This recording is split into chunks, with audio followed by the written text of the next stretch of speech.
ready? Yep. All right, so we're gonna, today here for our study session, talk about the Pedestrian Bicycle Issues Task Force report. I threw some slides together here for it. And so, going back to the start of it, it's almost been 5 years now since it was originally discussed to form a task force to study issues related to non-motorized transportation. So that discussion began back in the summer of 2014. Spring of 2015, the City Commission adopted a resolution to form the Pedestrian Bicycle Issues Task Force, and then over about 8 to 9 months, we held numerous meetings and open house forum, and these were all public meetings, and talked about different issues. And then in February of 2016, the task force completed their report and then presented it to the commission in May. Some of the issues that were in that resolution that the task force studied were some of the key points were to review the current advisory board structure of pedestrian and bicycle issues, to review the city's practice concerning sidewalk maintenance responsibilities, to review the city's bicycling facilities and implementation of the priorities, and to review and recommend sustainable funding for ped bike projects.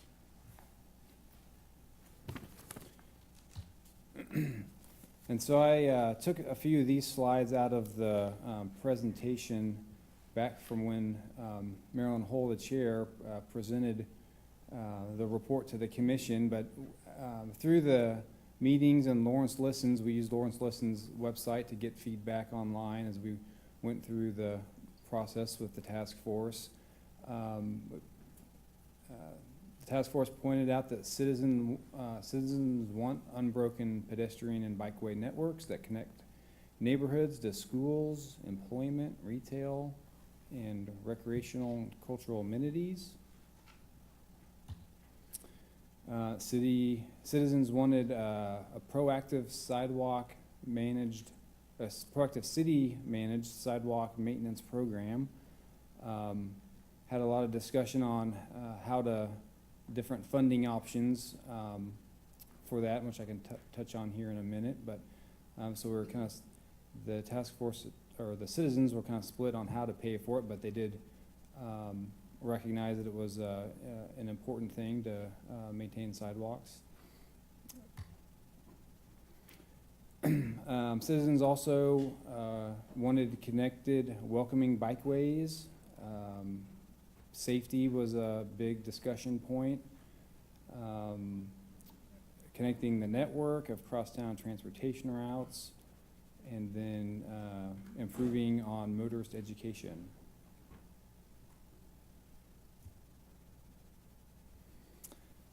Some other comments were that citizens wanted land use planning that supports all means of travel, and also more mixed use and higher density development and less urban sprawl was also pointed out.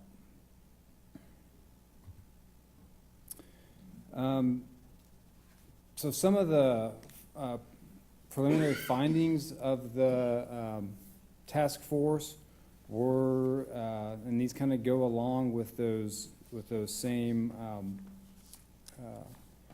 comments that we received from citizens in the community, that the existing sidewalk maintenance policy isn't working.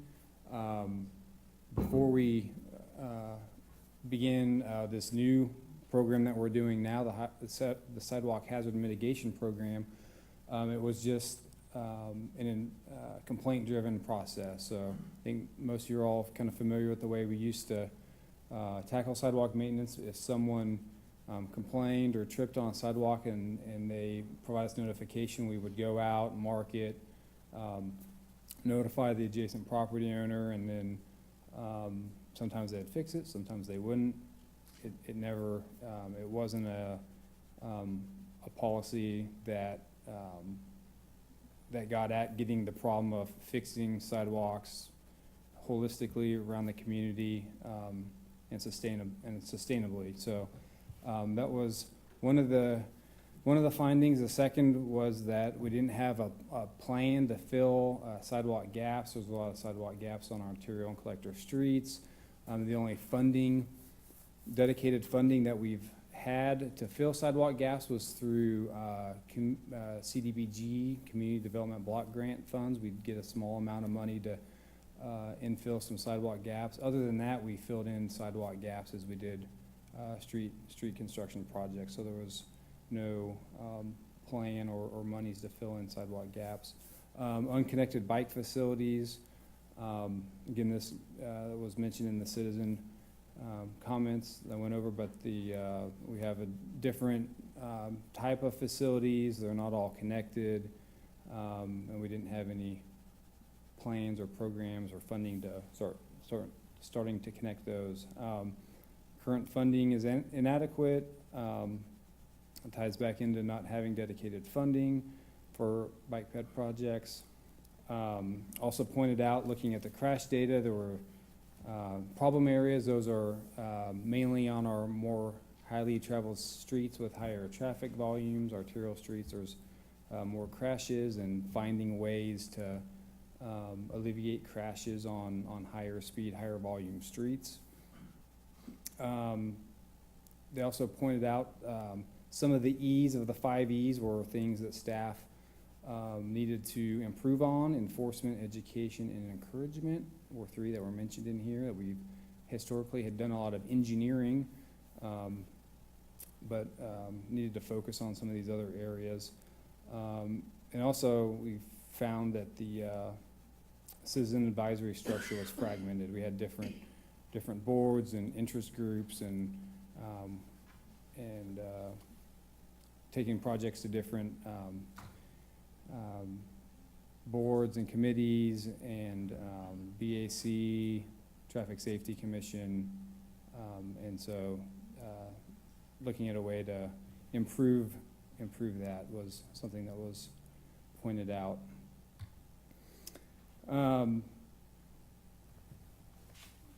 I'll fast forward to some of the recommendations, and then we can kind of maybe talk about, and feel free if any time to jump in if there's any questions as we're going here through this. There was 6 recommendations from the report. The first 2 kind of tied together as with funding. One, to have a dedicated funding source through the city's capital improvement plans, and not having the ability to have standalone projects that were separate from new construction projects or reconstruction projects. Funding,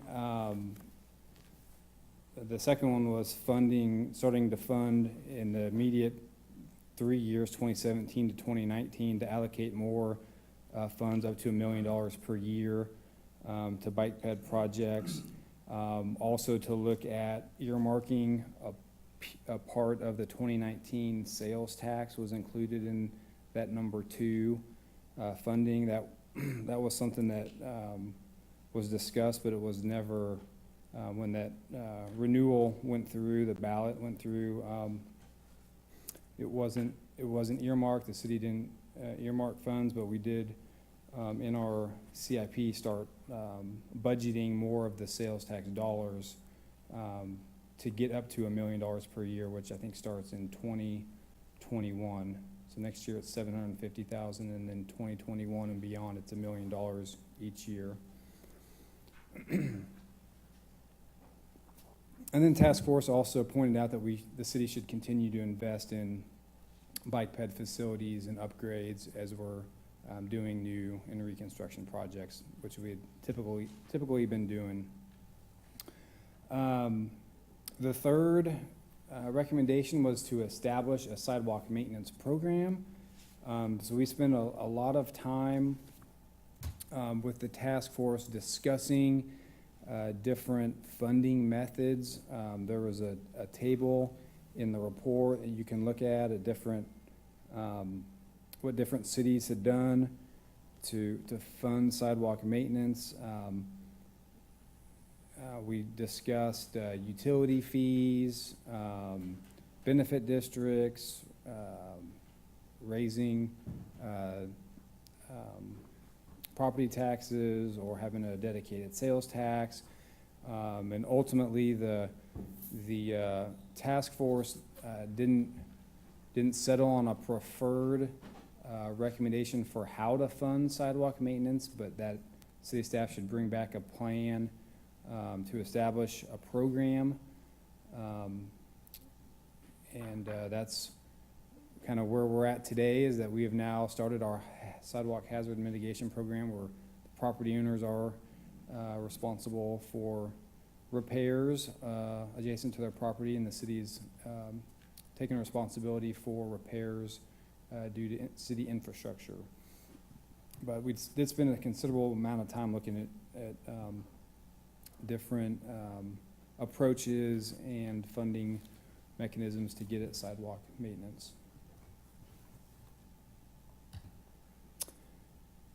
Moving on to the fourth recommendation was to improve staff coordination and staff development to improve on the 5 E's, being engineering, education, evaluation, encouragement, and enforcement.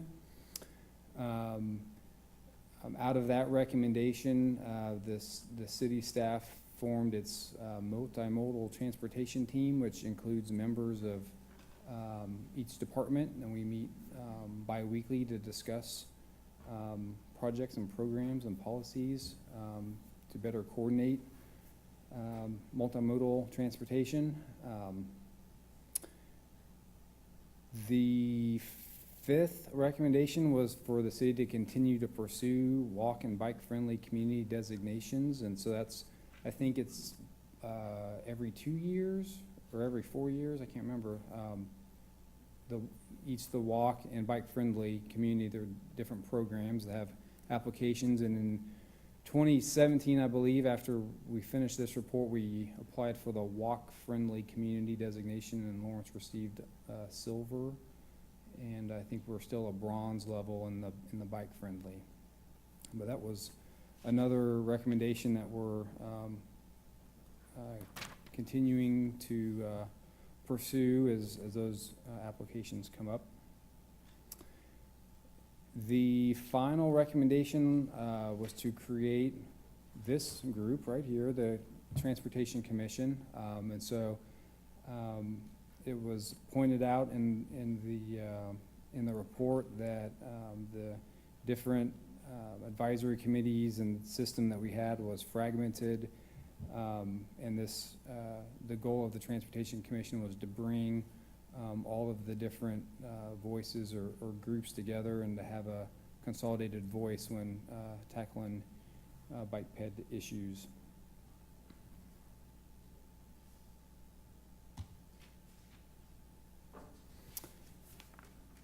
Any questions on the recommendations? Moving on, the task force also provided some implementation priorities for both pedestrian network and the bicycle network. The top 3 for pedestrians were to continue to make progress on safe routes to school by filling gaps, repairing and maintaining sidewalks within our safe routes to school network. The second was to complete gaps on arterial and collector streets.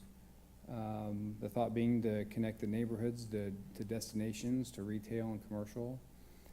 And the third was to provide enhancements for facilities for seniors and people with disabilities, and to invest in ADA ramps, crosswalks, pedestrian refuges, and traffic calming features. And I believe there's, in the report, there's a map too that shows the areas of missing sidewalks. It's on page 35. That shows the safe routes to school routes, missing sidewalks on collectors, missing sidewalks on arterials or both sides of the street. So included that in there. To the bicycle implementation priorities, again, there was three main priorities. One was the complete the Lawrence Loop. The second was to improve safety on the roads with the highest bicycling crash rates, which is mainly our arterial streets. It did point out in the report that, for an example, 6th Street on between Monterey and Wisconsin, 4 lanes of traffic, speeds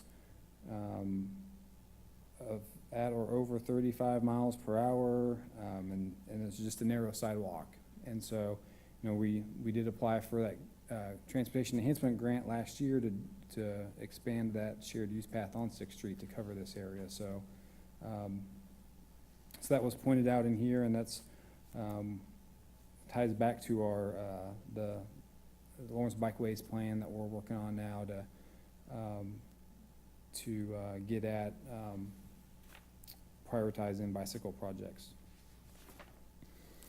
The third, which we're now working on this one as well, is to develop some bicycle boulevards in the community.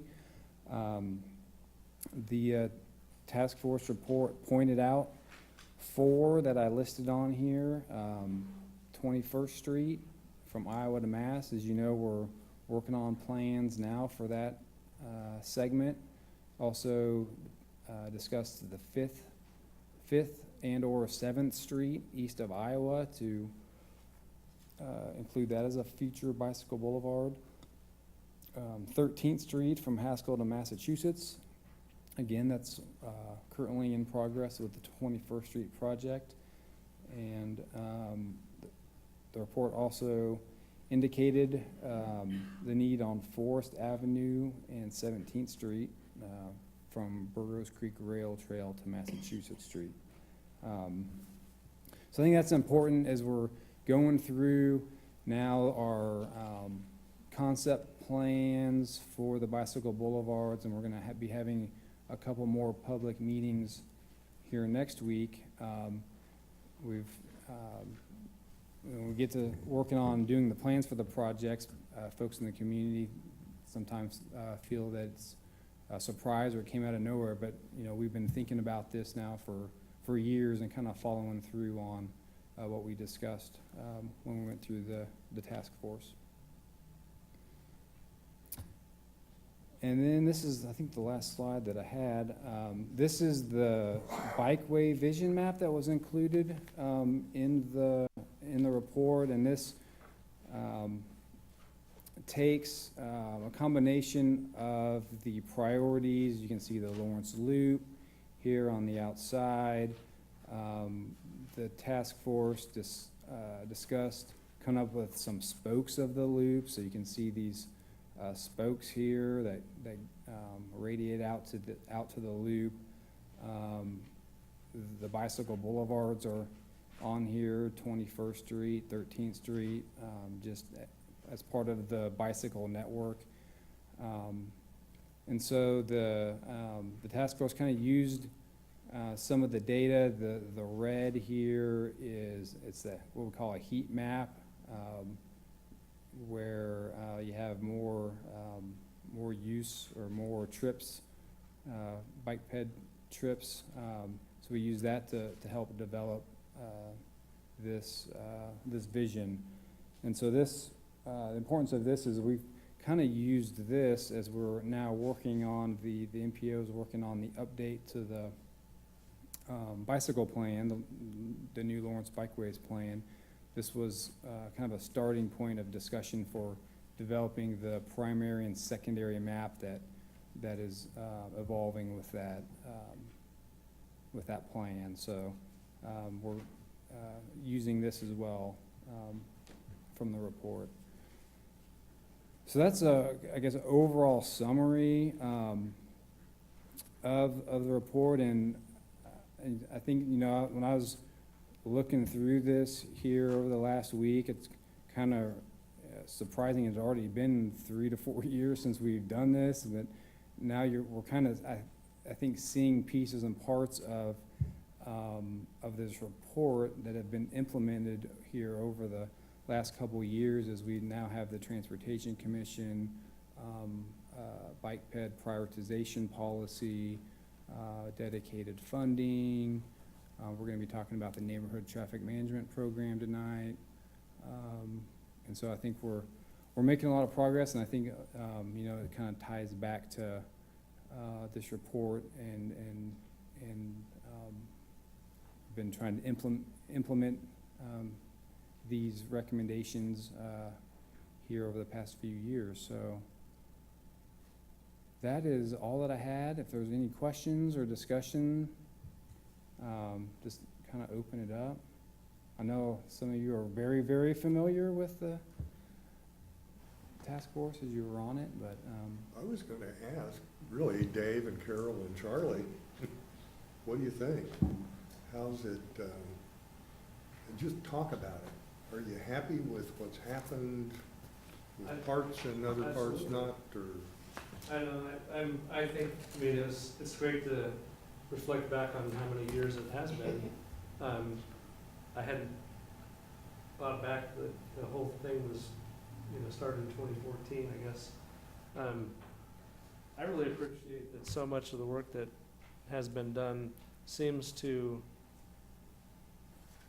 follow the script. I mean, feels like we've been pretty mindful of trying to follow what the task force recommended, and it's perhaps not a perfect, but I'm impressed how many things today speak directly from what the group recommended.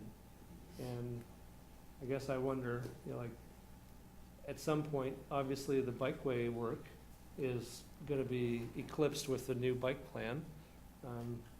What else is at the point now where we need to stop, not stop thinking about this, but really start to think about what is the vision for the next 5 years, and how do we start to think forward. The bikeway stuff is going to, I think, come in front of us soon, so we'll be able to probably see where that's going. The pedestrian stuff, the ADA stuff, maybe is part maybe needs to be reflected on or updated or whatever, but it feels like this provided a map for where we're going to go. Now we're kind of well into it, so I guess I'm left with what is the vision for the future, now that this group's matured and staff has had a lot of time to work on this. Like, how do we think beyond where we thought 3 or 4 years ago?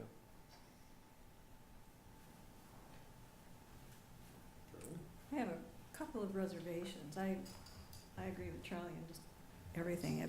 The amount of ground we have covered in the past few years is more than we've done in the past 30. I hesitate to educate children in particular to ride bicycles or walk to school when we haven't done enough to protect them to do so. That's kind of a conflict in my mind. The other is the 6th Street and the 23rd Street issue of cyclists resorting to using the sidewalk. We need to start sorting out who can do what. And if they're on the sidewalk, do they follow pedestrian rules? And if there are pedestrian rules, what are they? Because right now there are no rules anywhere as far as I can tell. Those are my 2 reservations. And I'm curious, Chuck, you kept saying during those task force meetings that you were getting all kinds of conflicting input. Has that gelled a little bit more, or are you still getting lots of conflicting input? Depends on who you ask and when. No, I'd say for the most part on our projects, it's been better. But again, you still have, and I know Castle's a couple of years old, but you still have, like Castle, we recommended improvements and we had different commission, neighborhood, and we did have some various groups, but, for the most part, this group's been very helpful. You know, we still have individual residents out there that don't agree, with things all the time. I'm struggling with that on the west side with this sidewalk mitigation thing, you know, and there's a whole movement out there that wants to, you know, get rid of the whole program, but the positive side of that is we are finally doing something on sidewalks out on the west side, and we're gonna be moving it, so, I mean, but we're finally doing something. Before we were doing nothing, so, yeah, I think it's been helpful. 2 points on the funding of sidewalks. Almost every state has the law that property owners are responsible for the sidewalks. Kansas is no exception. It's not something we dreamed up locally. And the task force, correct me if I'm wrong, we didn't know which way to go. Everyone was really hot about taxes. Nobody wanted their sales tax to go up, their property tax, or anything else. So we gave it all to the city commission, hoping that they could find their way through the thicket. It's a tough one. I'm sure we'll have some discussions about it, but like I said, the good thing is there is progress being made. So at least in that one section, we will have those issues resolved, and hopefully we'll continue the program. We're planning on continuing the program, so hopefully it won't get derailed, and we'll continue to make progress.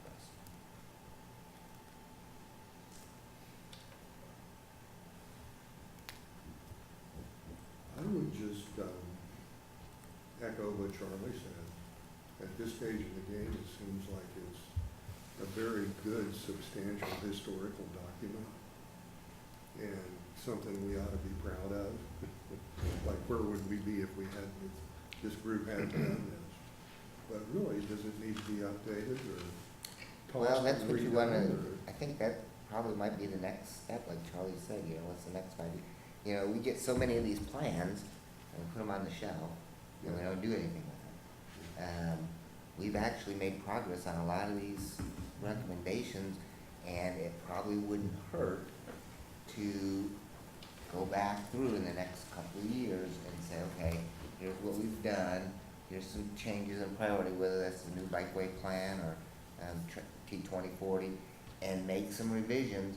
Otherwise, this becomes obsolete, and then it goes back on the shelf. But keep it refreshed and updated so that we don't say, oh, well, we're gonna do whatever project because it was in the 16 plan, but T2040 now shows something, and then we get, well, let's just put this away.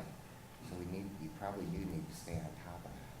You could probably look at it kind of objectively and ask the question, what isn't being done, if anything, and why? And, you know, there may be just a couple things in there, maybe more. And, you know, as opposed to just, let's just create another group and. Yeah, no, I Yeah. don't think we should do that. I think, Yeah, yeah. I think you could be analytical on this thing and maybe Mhm. I don't- discover some stuff. Yeah, I don't think we need to create another group to do a whole new Yeah. thing. We Yeah. just need to keep this one up to date. I know one thing that we probably will end up discussing here in the not too distant future is improvements to that the hazardous sidewalk program. We've learned a lot. So, and we'll have a report, and then we probably just need to, make some tweaks to it. Like after the summer, were you thinking, or even sooner? Hopefully in a couple months. Well, you know, that was one of the hardest pieces of work on this task force, and we did kick it over to staff at the end. I'm not saying changing the funding or anything, just Well- how we're implementing the program. What I wanted to point out is we were very cautious about the timeline and suggested that something be put in place that would remedy the situation by 2030, you know? And what was eventually envisioned as the process was actually more aggressive than that. And this is a problem that's been mounting for decades, so it's Yeah. kind of like, are we really gonna solve it in 5 years, 8 years? Or is this a, decade or longer problem to resolve? And it's just gonna constantly need to be maintained. So that's, how do you shift it to the perspective that people understand? Infrastructure degrades, we have to keep it going. What I heard is maybe the sidewalk mitigation one is still kind of in flux as to how our community grapples with maintaining sidewalks. The neighborhood traffic management stuff, that's completely new. And I wonder, how do we stay ahead of that, where that could go? Where should it go? And what's the data that can be available to us in the next couple of years to help make better decisions about that? So some of it is like recognizing we've come a long way, that we have some new things that we're facing that we didn't even have then. Maybe there's some possibility of backsliding on something that we have to be on guard for. I guess what I'd like to make sure we don't just rest on that we've made it, it's over. It's possible for some things to go backwards. It's also that we have some whole new things like the neighborhood traffic management. So I don't know how exactly I agree, we don't need a new group, we are the group. So it's kind of like, how does this group have that multi-year, long-range planning process? We have our annual retreat, but that's maybe not the one-day kind of activity that we can do. So as we're trying to think strategically in the long run, how do we, if education of children is a concern, I know when I'm hearing you say that, Carol, I'm thinking about my own children and thinking how important it is that I teach them how to navigate in an unsafe environment. And now they're at the age where I'm starting to anticipate, how do I teach them to use the transit system? So I think part of it is recognizing that we aren't probably going to have a perfectly safe environment.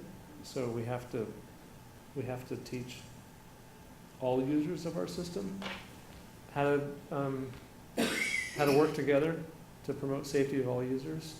And that's, I think, more possible today than it was a couple years ago. The school district is committed, we're teaching kids how to ride bikes. Transit, I'm not sure exactly how we're teaching kids, but I know I'm going to take it on myself. But that's to me, those are the discussions that would be really good to have now, is how do we continue to get people to be educated about how to use the system we have. Transit wasn't really in the purview of this task force, yet it popped up toward the end, and it keeps kind of coming back. And I know in communities that are really advanced, transit, thinking about how to shift people to that mode is a pretty big part of their multimodal discussions. So that would be one, I think, where we haven't really even, honestly, we haven't really given a lot of time to that idea. How do we do mode shift in a way that's meaningful for this community? Well, and I don't mean to concentrate just on children. In the past, we always used children, ADA, and seniors as our reason for creating pedestrian anything. And technically, once you jump out of bed, everybody's a pedestrian. My goal is to get across the street to Walgreens. But getting across 23rd Street is an option that a lot of people in our neighborhood will not take, even though it's like 2 or 3 blocks. We do not have a safe environment for pedestrians yet. So to encourage them to go out there, I'm not doing it. People have to use that environment, whether it's safe or not. So we have to be committed to teaching them. And we can't afford to not teach them. I mean, the reality is we have to commit ourselves to figuring out what to do with the situation we have, and we can't change it overnight. So you have to do the long-term work of trying to make it safer while you're simultaneously saying, here's our reality, how do we teach people how to be safe in that space? So I'm not really disagreeing with you, I just think it's a both. We got to do both. And I think our schools have committed to that with having the bike fleets. You know, when I know my kids know because I'm teaching them myself, but then when I ask them, because now Bella's in 4th grade, so she's had the curriculum finally, I said, so did you learn anything you didn't know already? And she's like, no, I knew it all, and I had to teach I got to teach them how to do this or that, how to do this stop signal. I was like, oh, okay, well, I got that because Lawrence Parks and Rec provided a safe commuting class that I took. So the city is providing education to the public, if you want to take a class. The district's providing education to students. I mean, maybe there's a question of how much can we scale all this? You know, I even think with the schools, there's probably a way to start getting kids to learn how to use bikes at an earlier age than 4th and 5th, you know, with balance bikes and that sort of thing. But we got to keep continuing, you know, to grow what we've got, so. I And do then- have to compliment the city. I have noticed a big difference in accommodating pedestrians, especially on my favorite intersection, Louisiana and 23rd. Because of all the school kids, they did one side of the street, left the sidewalks clear, then they shifted. And a couple of other places in town too, I've seen accommodations for pedestrians, so thank you. We're trying. We don't just ignore you every time you call. Carol, when that 23rd in Louisiana is finished, will that feel safer? Do you think will people, Not for pedestrians. I thought that we were hearing some sight Oh, just a visibility thing, Yeah. yeah. I'm still not walking to Walgreens. Yeah. We really need to put you in a tunnel. My own tunnel. Can I bring my Or one of those neighbors? big bubbles.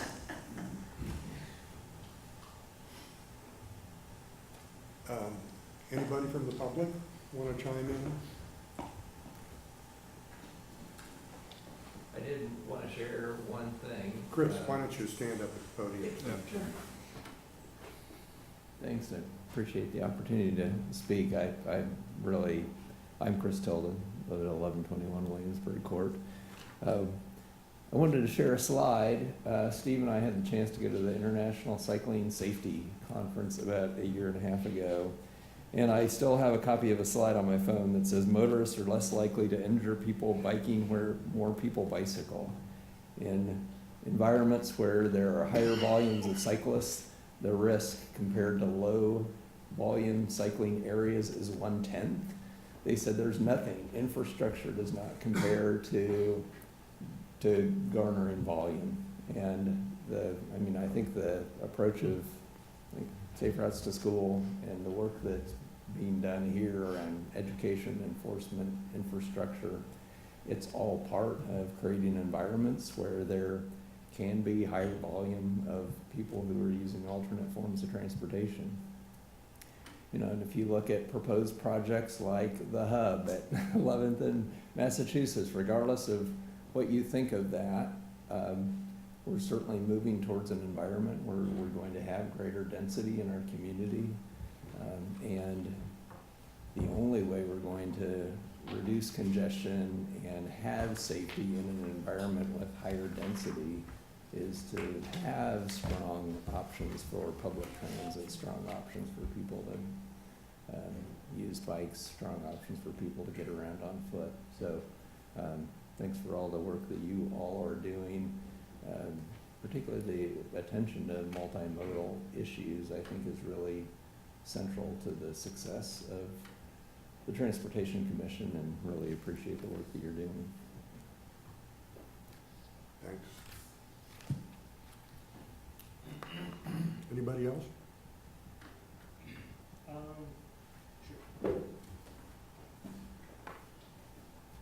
My name is Ben Gulick. I live at 1505 Vermont Street. I just read through the bike ped plan that we reviewed, and there was a few specific things that jumped out to me. One was the recommendation for protected bike lanes. I think, I really enjoy the new bike lanes on Massachusetts, but to send a child or an adult elderly cyclists down those, I still think it would feel unsafe for them. And then there was a mention of sweeping the current bike lanes. I don't know if that's something that the city does, but especially right now, there's big piles of sand in the bike lanes. It's almost more dangerous to ride in the bike lane than on the street at this point. And then for pedestrians, I mean, I didn't see sort of some enforcing the current city code, thinking about things like hedges and plants blocking sidewalks, things like, I live sort of near the student ghetto, and we end up with a lot of vehicles parked on the sidewalk, blocking the sidewalk. Even the fire station near 19th and Mass, sometimes their fire engine is blocking the sidewalk. So sort of a small thing that makes it hard to be a pedestrian.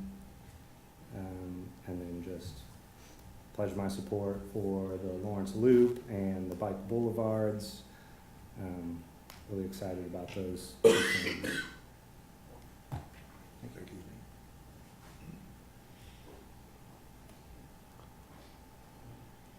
Any other thoughts from anyone? I don't think we had anything else.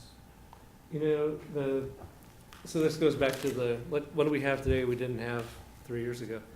We didn't have the form that is now systematically helping staff collect data on these things. Like, I'm assuming there's something for vegetation, maybe not, maybe. But you know, the way you're collecting the data about how people are reporting concerns around sidewalks or whatever, that's something that we didn't have 3 years ago. You know, we contact City Hall, and maybe there's a process, but it wasn't documented in a way that provided data back. So now we should be able to study that and say, oh, we have a lot of this issue. How do we help the community recognize, like, they have to trim branches and they have to do these things that, you know, it's part of your responsibility as a property owner. Yeah, when we started the multimodal transportation team, particularly when we started discussing the issues with our police department, that sometimes they got the speeding concerns, sometimes we did, but we didn't know they got them, they didn't know we got them, and having that I think the traffic safety concerns website form, we're getting a Yeah. lot of data, so anyone can go on there, and if it's related to speeding or safety issues, you can go on there, and that all gets mapped now on our GIS, and it goes to PD and to our municipal services staff. So we're starting to, Amanda looks at it from time to time, and there's a few concentrated areas that we can look at, and then police can do enforcement as they have time to do. So we're gonna start using that data more, but I think that's a very good point. It's something that kind of has developed with our transportation team or city staff team to coordinate those issues. So. I guess I'd just be curious, as staff, what do you think, try to look forward 3 to 5 years?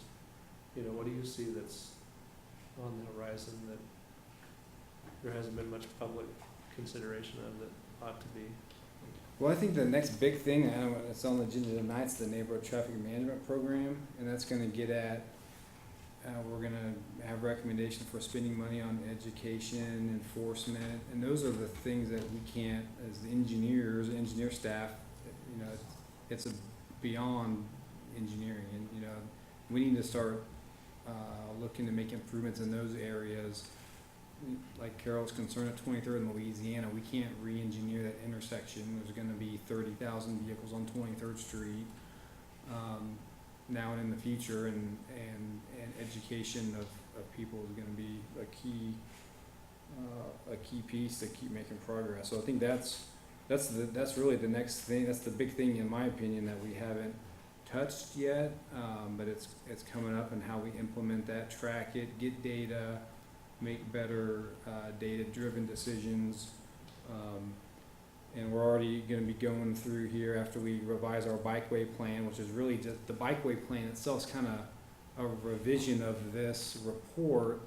And our bikeway network uses this, our new bikeway plan will uses this as a starting point, and we're not really gonna be identifying what facility on what road, but when we do build a facility, it's gonna look at volumes and speeds at that time to then dictate what facility you put on, what improvement you construct, so, so it's gonna be, I think it's continually gonna be evolving, but I think those are the next big things. Then we're gonna be talking about after we finish the bikeway plan, re-looking at the prioritization policy, which kind of ties back into what are the priorities to use the funding. So it's, all of those things I think will be continuing. I think that's probably the next 3 to 5 years, is to continue to make progress and follow the plans and all the work that we did. I think that's the key important piece, and then getting buy-in. I think immediately getting buy-in on the Bicycle Boulevard project is a key too, and that's why we're gonna have another couple public meetings here next week before we present it to you. And we're taking a month to go out and advocate for the project, provide the information, provide the history. We're gonna have a summary sheet of the history that we're gonna be providing, that it goes back to this task force. So we've been thinking about it for 3 years. It's not a new project, and it's been on the network, on the plan, and so that'll be here important in the next, at least in this year, to implement that. So.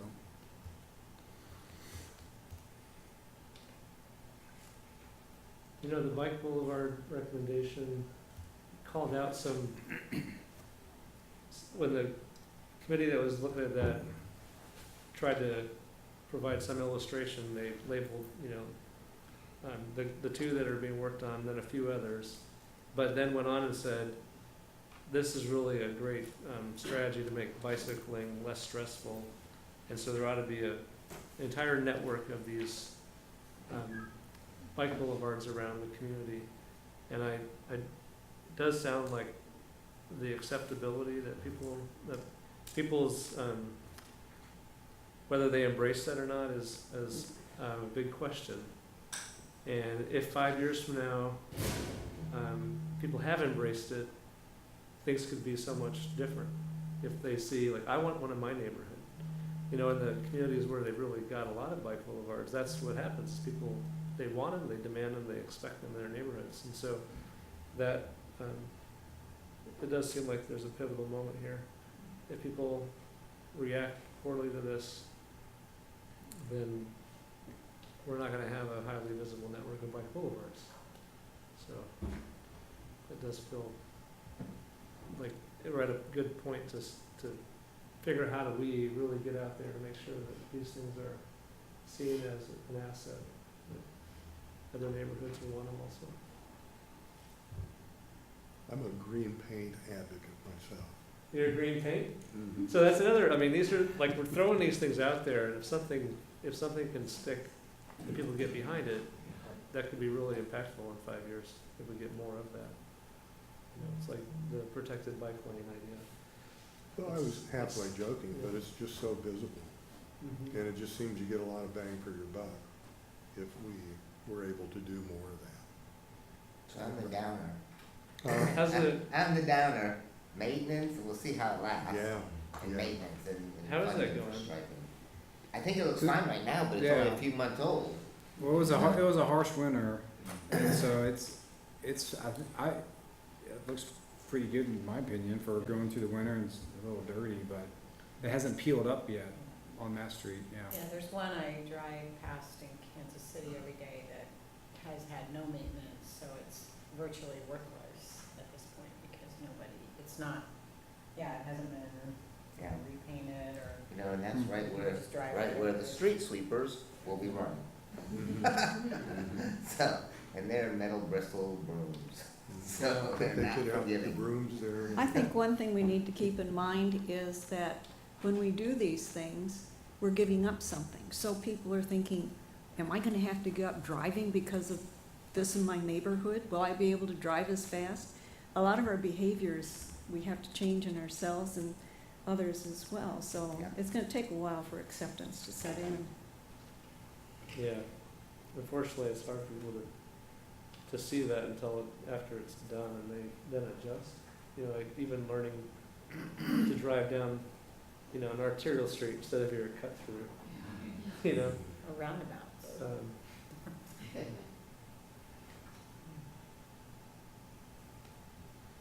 Well, should we convene this and Yep. move on? Yep, adjourn study session, and then we'll start at 6 on the regular meeting.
And there's a criteria.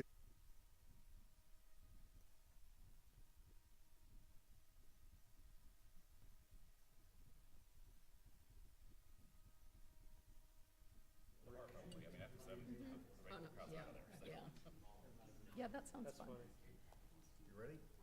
I think so. You ready, Dave? Well, we'll call the meeting to order. This is the May 6, 2019 Transportation Commission meeting. And first item on the agenda is to approve the regular meeting minutes for April 1st, 2019. So moved. Moved by John. Do we have a second? Second by Catherine. All in favor, say aye. Aye. Opposed? We are approved for the meeting minutes. Item 2, there's a couple of new things in here. I'm going to go ahead and read it all, and for the public, people that come here a lot, and for the commissioners too. A little redundant reading this every month, but here we go. The public is allowed to speak to any items or issues that are not scheduled on the regular agenda. Public comment will not be received for staff items, commission items, or calendar. And that's the new point here. We were a little confused on that the last couple of months, and we want to remain as flexible as we can, but for those items, we'd like to keep that up here and with staff would work best for us. Each person or organization will be limited to 3 minutes. As a general practice, the commission will not discuss, debate these items, nor will the commission make decisions on items presented at this time. And I like to note, as a general practice. Individuals are asked to come to the microphone, sign in, and state their name and address. Speakers should address all comments to the commission. So, do we have any public comment?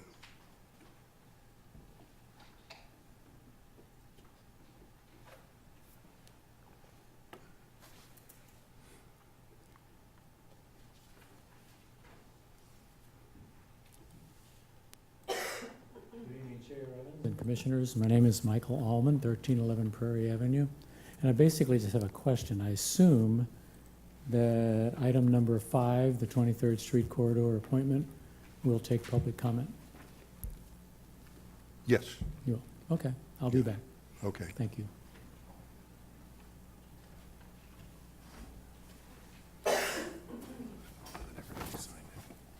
Good evening, Commissioners. Chris Tilden, 1121 Williamsburg Court. I had a follow-on comment or observation based on something Ben said during the Pedestrian Bike Task Force about conditions such as vegetation and whatnot. I know there is a process, a reporting process in place to ensure that that work is done. I don't know that we've got a systematic process in place, and wondered if there was room for discussion as we create systematic processes like the sidewalk maintenance program, if assessment of conditions outside of just general sidewalk maintenance and quality and things like vegetation and other code enforcement issues potentially could be integrated into that work. So just wanted to throw out that idea. That's all I wanted to provide.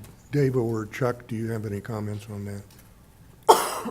Wondering if you wanted one or not, but with the sidewalk hazard mitigation program, vegetation that's in the way of access is being marked. So we are notifying people in those areas. Okay. We haven't had much in the west, in that first section we're working on, but that is one of the things that we're looking for. Okay, thanks. Yep. Thanks, Chris. Any other public comment? Okay, having none, we'll move on to item 3, the Neighborhood Traffic Management Program. And our action will be to recommend approval of the 2019 Neighborhood Traffic Management Program. Hello. Hi, Commissioners. Haven't seen you in a while. I go here to memo. All right. I'm Amanda Saheen, Engineering Program Manager with MSO, and here tonight to talk about the Neighborhood Traffic Management Program, the budget allocation for that. As you guys are aware, last November, it came in front of this group and we discussed the existing traffic calming policy and just the fact that, you know, it didn't appear we were, one, keeping up with requests, and two, having the impact that we were desiring out of it. So recommended repealing that policy and putting this new neighborhood traffic management program in place, which you guys recommended approval on, and City Commission subsequently agreed with that. Wanted the program to focus more on the 5 E's. We were really only focusing on one at the time, which was engineering.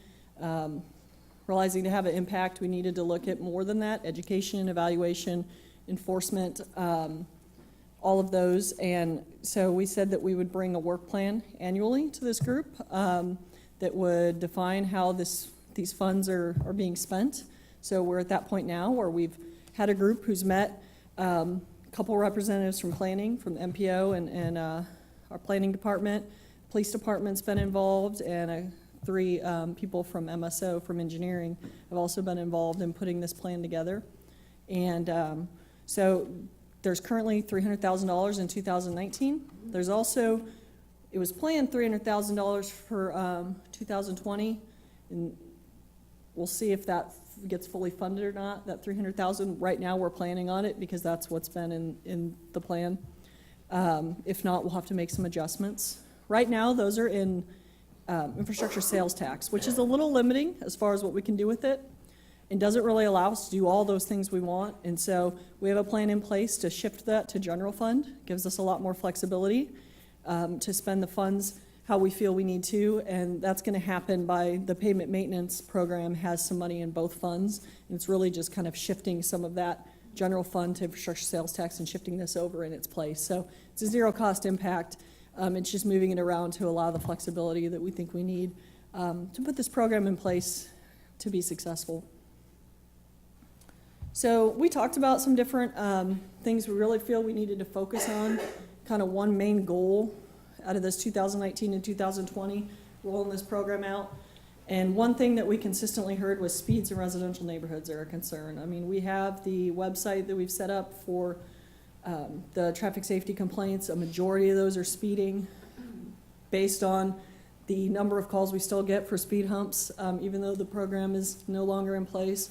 All of those things, we know that it's an issue and it's a concern throughout the neighborhoods. Also, based on data we've actually went out and done through all of those traffic calming projects that were on the list, we see that it was pretty much almost every one we did that there was a speeding issue, almost every study we did. So, I mean, traveling at excessive speeds is consistently linked to crash risk and probability of severe injury. So it's proven that if you can slow down speeds, there will still be crashes. It's going to happen, but the injuries will be less, and the severity is usually much, much lower. So this program will use a multifaceted approach to try to address that issue. These are kind of the things that we're looking at including in that, which is an education and encouragement campaign to increase awareness of the risk of speeding and improve the behaviors of drivers. We've seen some programs from some other cities. We saw one recently, wasn't directly related to speeding. It was, I believe, about, it was pedestrian safety though in Eureka. And it was a really nice program. It did a lot of outreach, a lot of media, and they were very happy with the results of that. And so we want to look at doing some similar program relating to speeding. Also, we want to look at enforcement. It's a big piece of it. We can't expect it to be successful without that component. So we want to have a strategic speed enforcement effort. So basically, it would be dedicated officer overtime for that. So we would know that officers are signing up for this 3-hour block or whatever we deem is necessary in this area to enforce this thing. And that'll allow us to make sure that officer stays there enforcing that thing.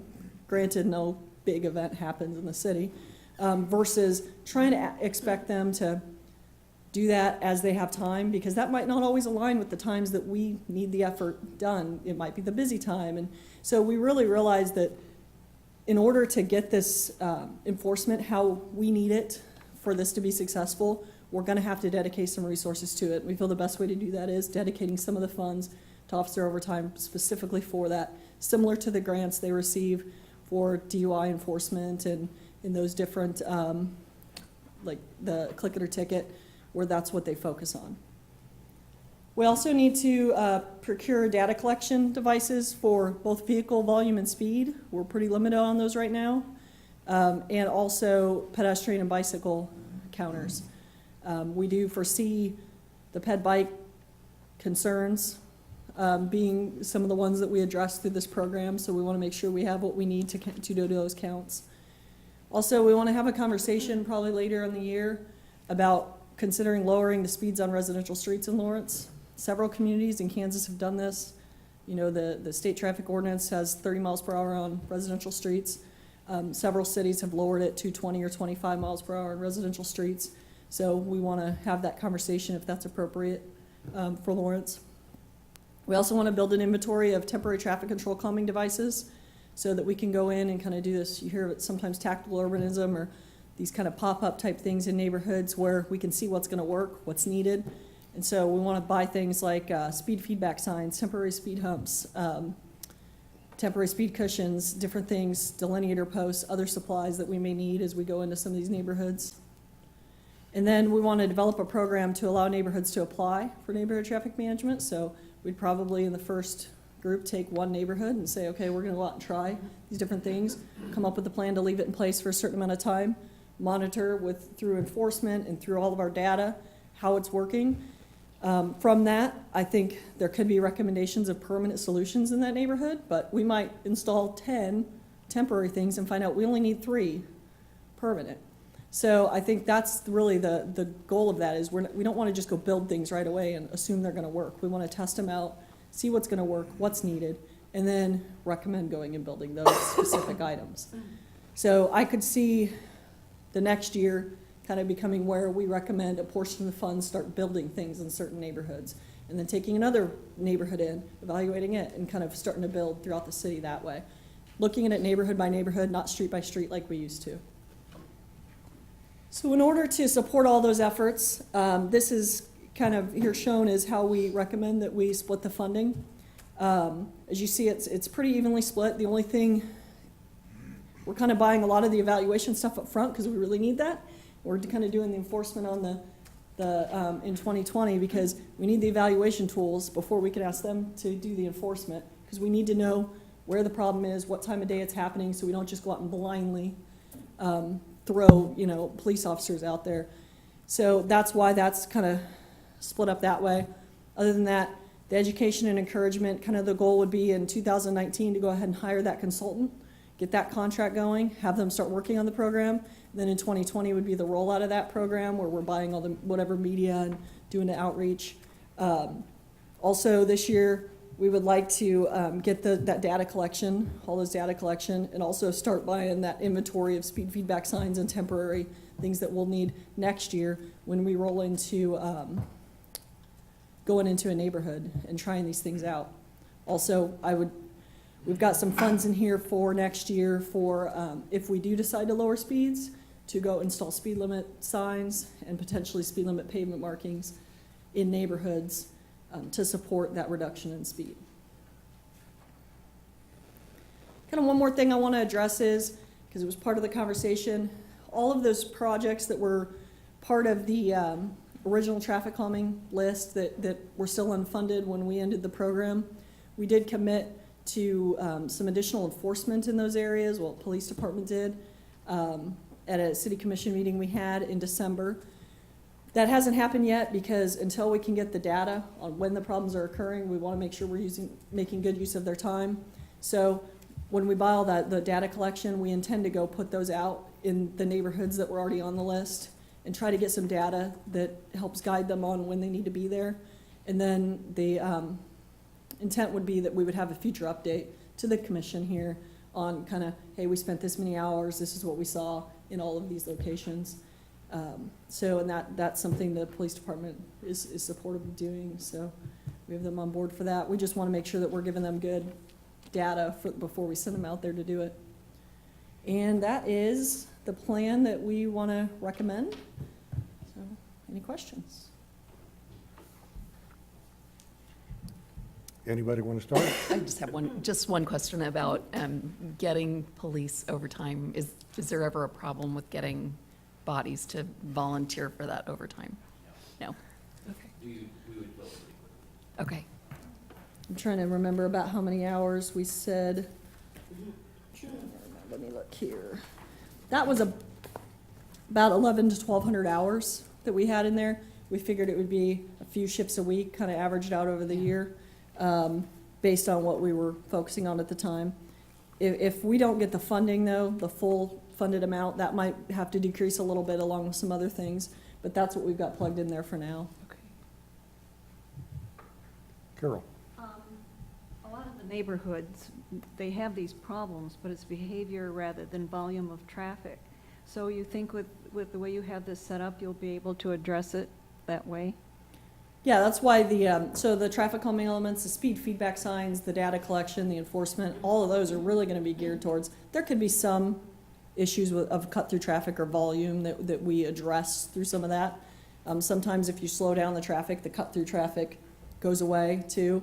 But really a lot of this stuff that we're looking at is about lowering speeds, not necessarily diverters and things like that. Not to say that that would be out of the question, but if there was an issue in a neighborhood, but I think we'd be mainly focusing on speeds. That's what we've heard consistently as a concern.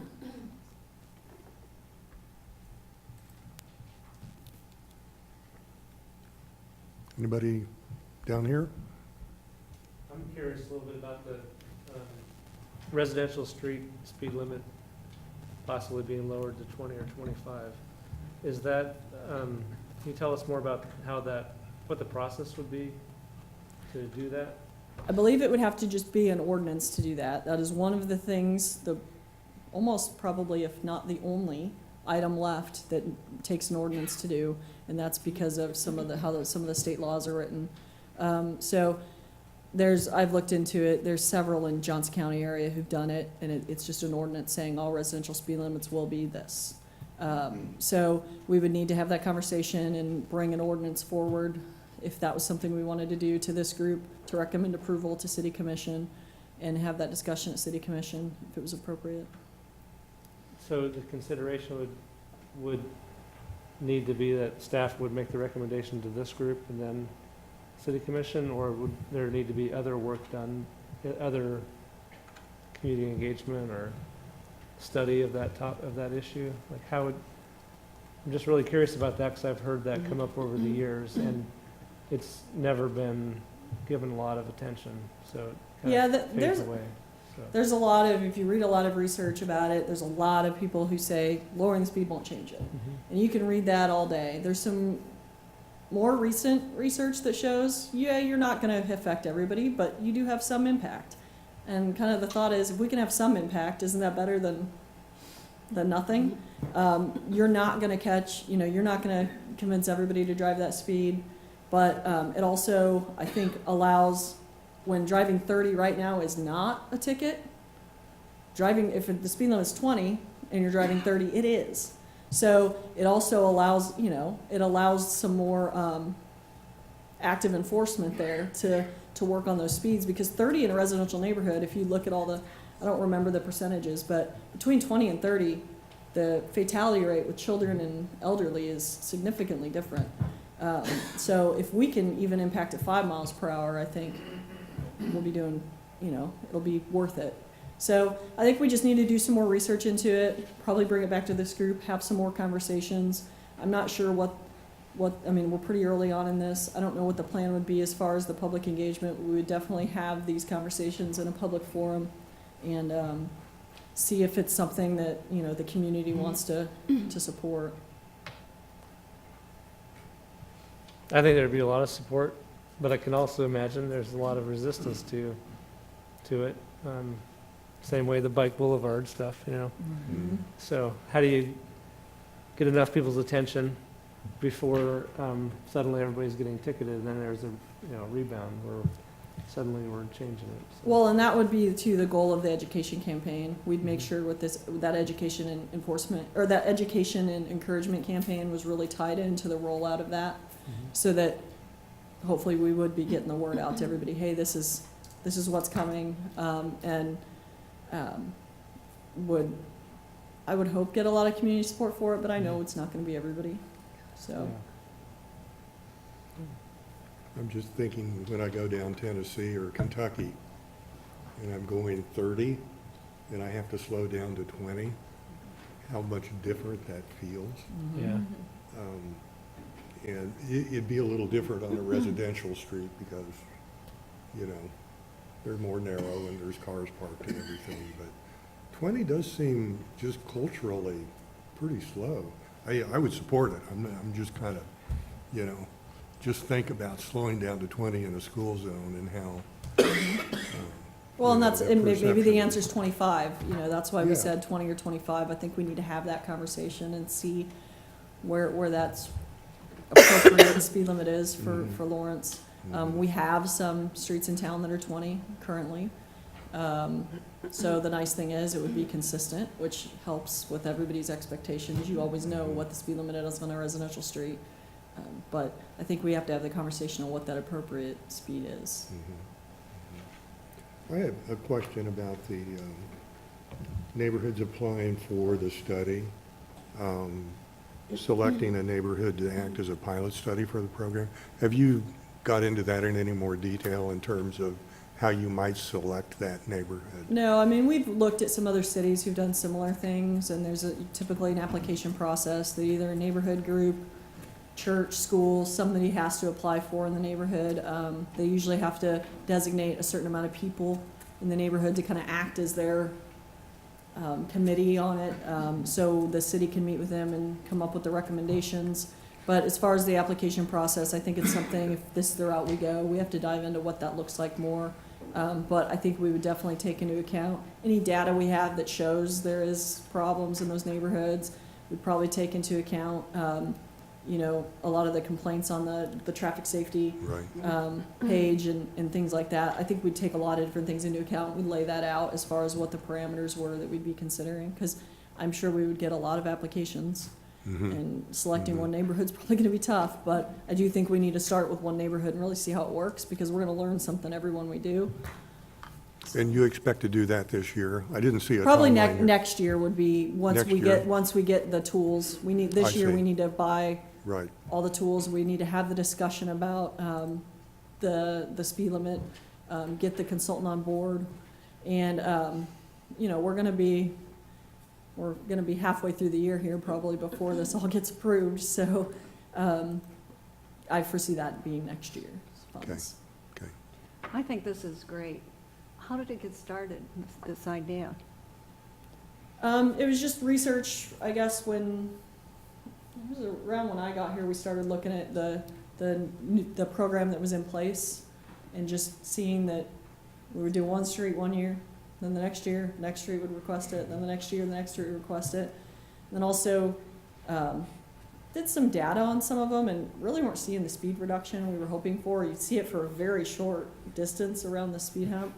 And so I think it was just realizing that with the amount of requests coming in and and the price was going up at the same time. But last year, our bids, I think, were over $10,000 a speed hump, when in years prior, I think we were getting them for like $6,000. So as the price was going up and we were having more and more requests, we just realized we weren't keeping up, and it was kind of a crazy way to be looking at it. It was just street by street by street. And so started researching some different cities that have done different, more holistic programs, and the staff team put this together, so. One thing you guys shared, Amanda, with us was you may solve a problem on one street, but you may be moving it to the next street. And that really kind of got our attention. And I think I'd be interested if there's any data on Lincoln in North Lawrence, because it's pretty effective. Yeah, I slow down there. Yeah, I can't remember the reduction we saw there. We did some data. It was better on Lincoln than it has been on some others, and I think it has to do too with the width of the street and everything up there. It's a different feel on that street than it is on some of the others in town, compared to like 24th Street, where we didn't have as much of a reduction.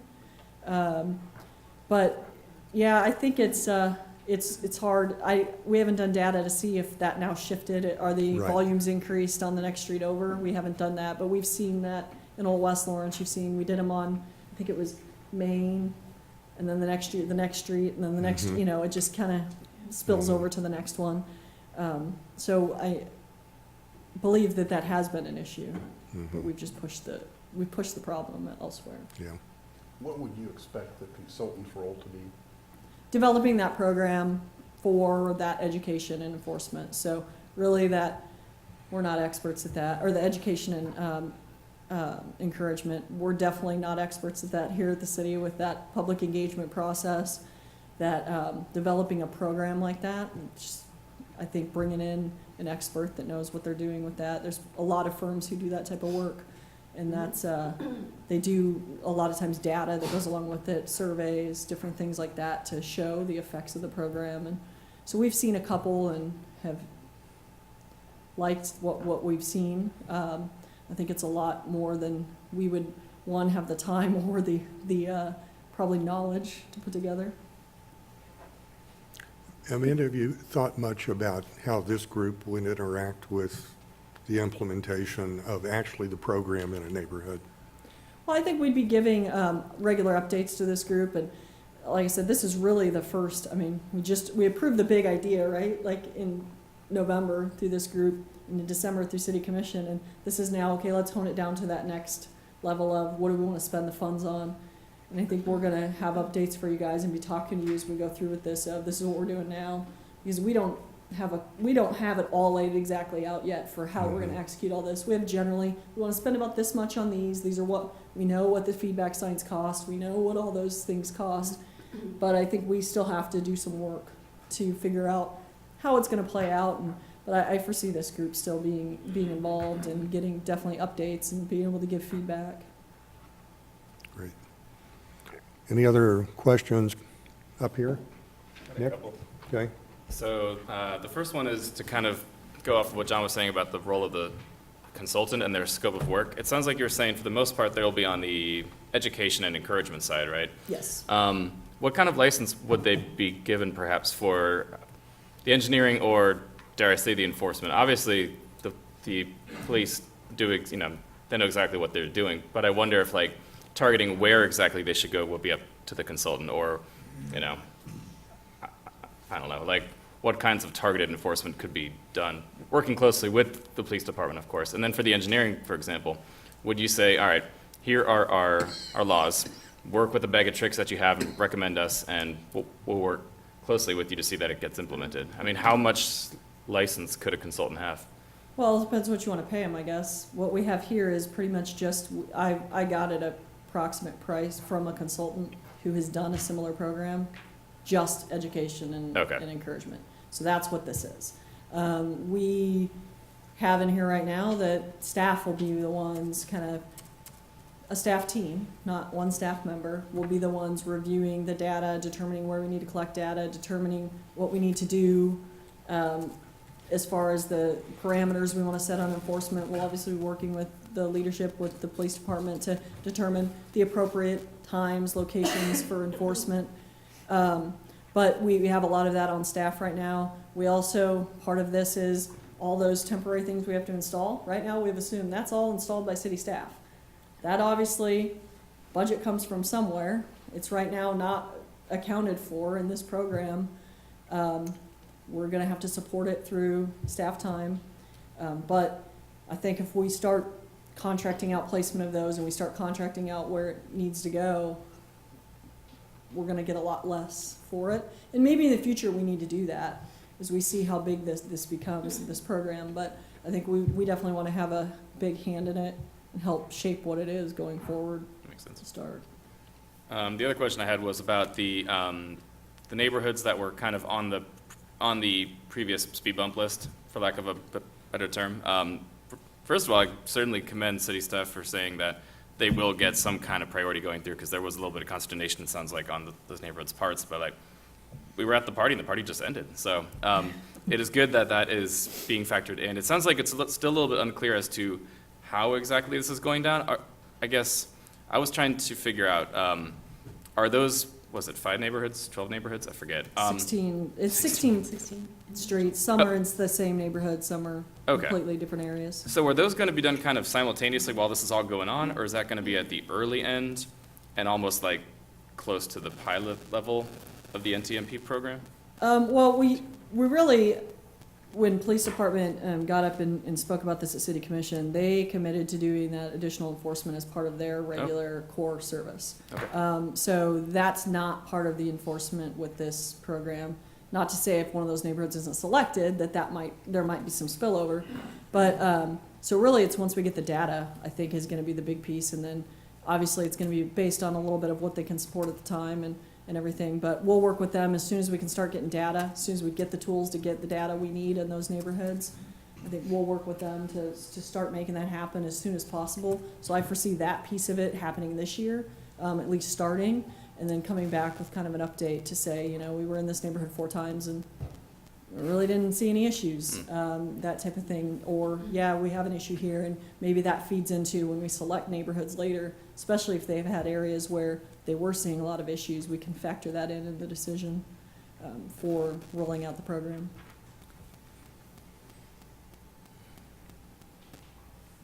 Are we all set up here? Okay, thank you, and we'll open it up for public comment.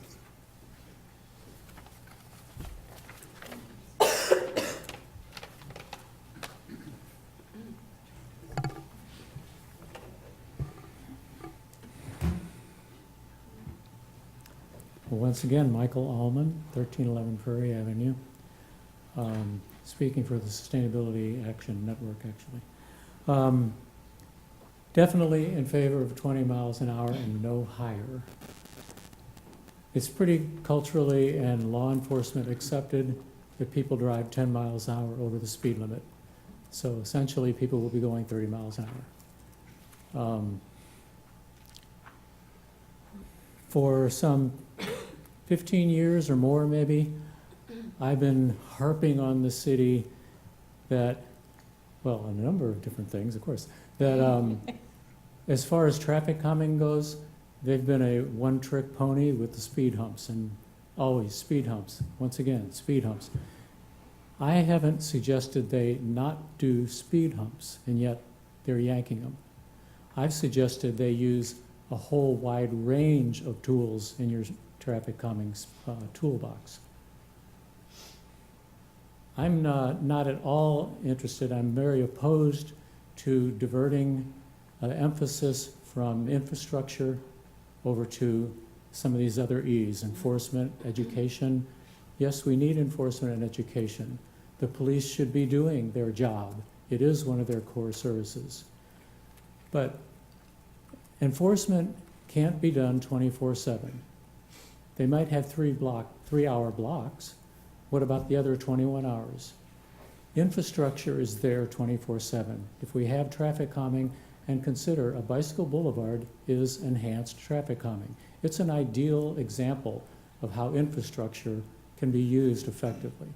So we should not be diverting any funds from the hard fought for bicycle pedestrian funding over to the police. I think they're the second largest budget fund in our budget, some $12 million or something. They don't need the, what is it, $250,000 we're gonna pay them? They don't need that. They should be doing enforcement already. So that's basically, oh yeah, and if they are doing enforcement, if they are out there and the speed limits are 20 and they're catching more people, they're gonna get more ticket revenues. So they're double dipping. So we don't need to be paying them with our bicycle funds or pedestrian funds. So, thank you. Thanks, Michael.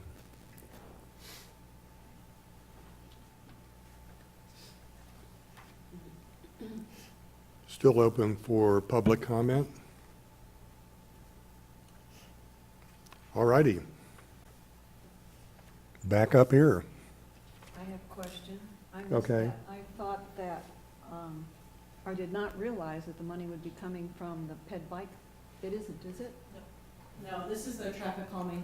The traffic calming line item in the budget would be renamed Neighborhood Traffic Management Program. And This that's does not be the bike ped portion of fund. the sales tax? What's that? Is a portion of the sales taxes? Yeah, it's infrastructure sales tax was what it was originally. Traffic calming was included in the infrastructure sales So in tax. addition to that, we still have our, whatever it is, with 500,000 Yeah, it's right now, it's 600,000 a year and then, for ped bike? right, In this addition to is separate from that. I see. This was what was funding speed humps previously only. And not to say it won't fund speed humps going forward. There will likely be some of that also. Because otherwise, I agree with Michael. We work so hard for that budget, we don't want to eat. Yeah, away. this is separate. Okay. Can I ask? Go ahead. And I'm not sure who would answer this, but where does the money from a speeding ticket go? Is it going to the police or it's going to the city? Commissioners, it does not come back to us. I believe it goes to the general fund. Okay. So we do not line our pockets with ticket monies. Okay.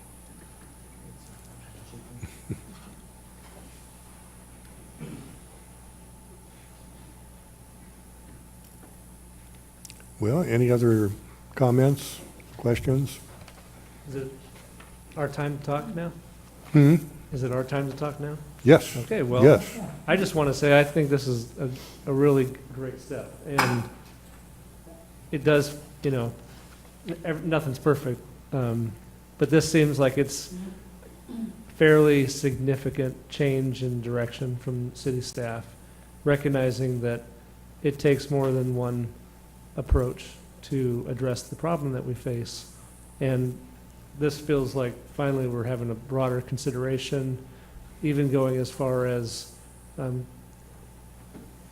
taking a look at the speed limit across our community, which honestly, I mean, going back to our study session and saying how many years we've been at this, that has been tossed out so many times in our community, and it has never been given much consideration.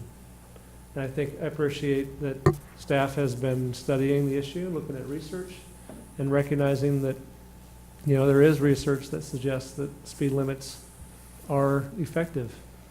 For those of us that like to follow the law, it helps us to enforce that others can't go fast if I'm on a single lane road, So I think it seems to have some legitimacy as an approach. But I think what's most important is that we have a broader set of options now.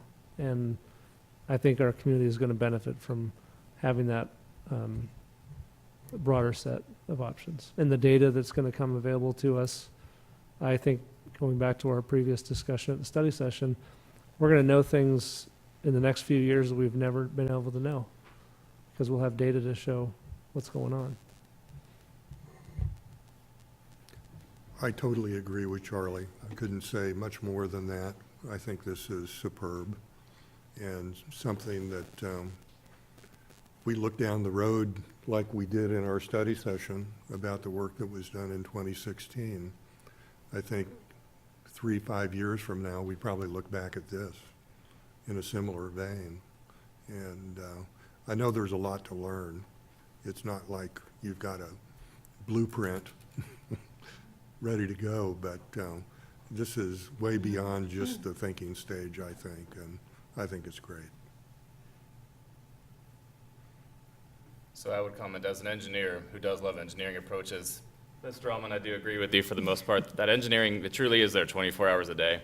And it deals with sort of blunt force, what others cannot do through appeal to pathos and ethos, The issue with infrastructure, unfortunately, is that what really works, which is really skinny streets and really annoying to drive on streets, meets with intense public opposition.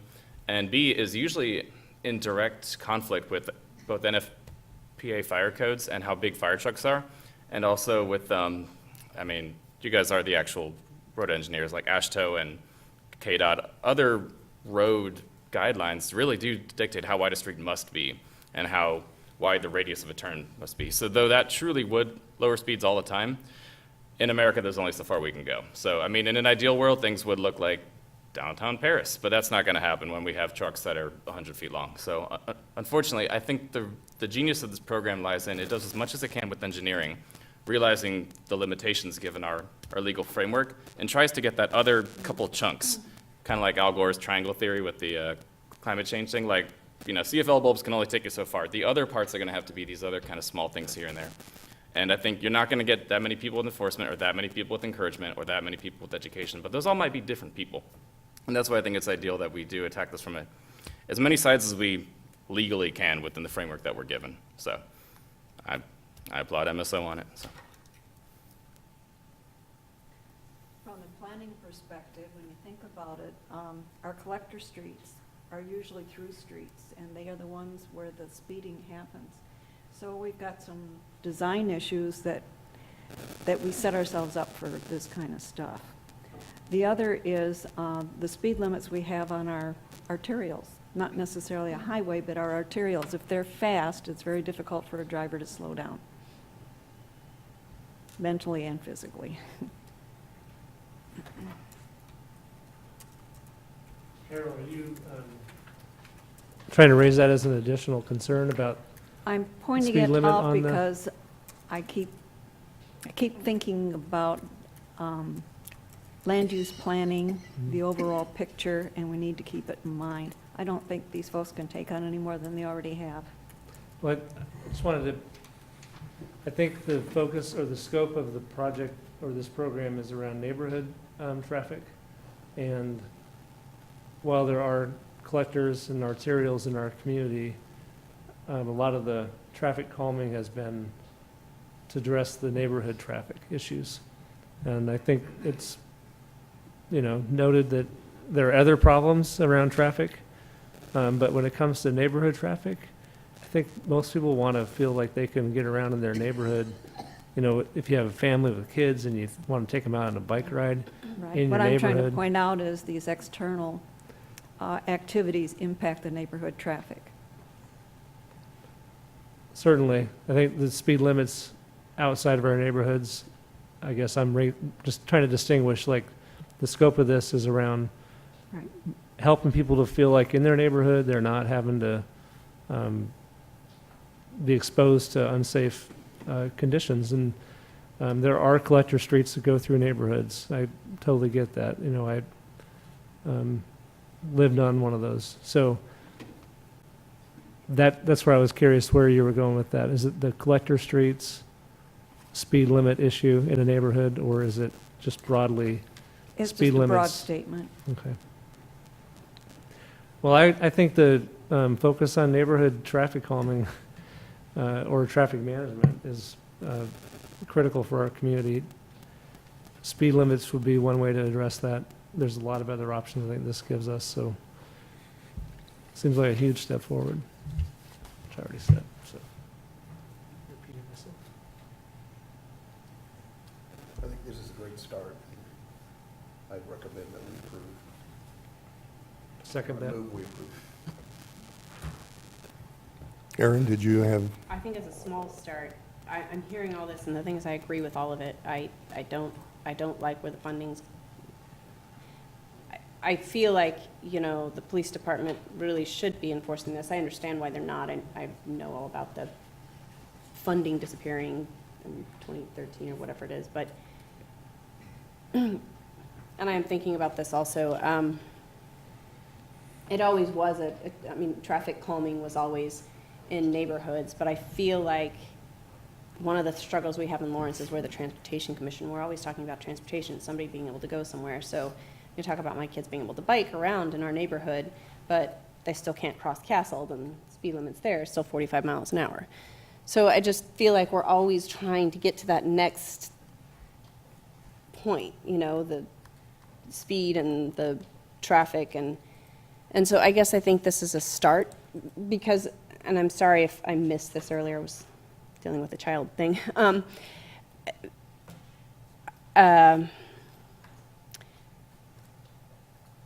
my train of thought. This doesn't take out the possibility for infrastructure. This just gives us more options, correct? And so we could still do speed humps at some point in the future. And my greatest concern, and has been for some time, is that this program will be underfunded. And I mean, just thinking about what it is now, it seems so little. But at the same time, I think it could do some really good things. So it's like anything, it's like the sidewalk policy. Sometimes you just have to start somewhere, and it may not be perfect, but it's a start, and it's important to just keep paying attention to how it's working, and so. Great, thanks. Well, one final call for comments, and if none, we would entertain a motion. Already made one. Go ahead and make it again. I move approval. A second? Motion made by John and seconded by Charlie. All those in favor say aye. Aye. Opposed? Motion passes.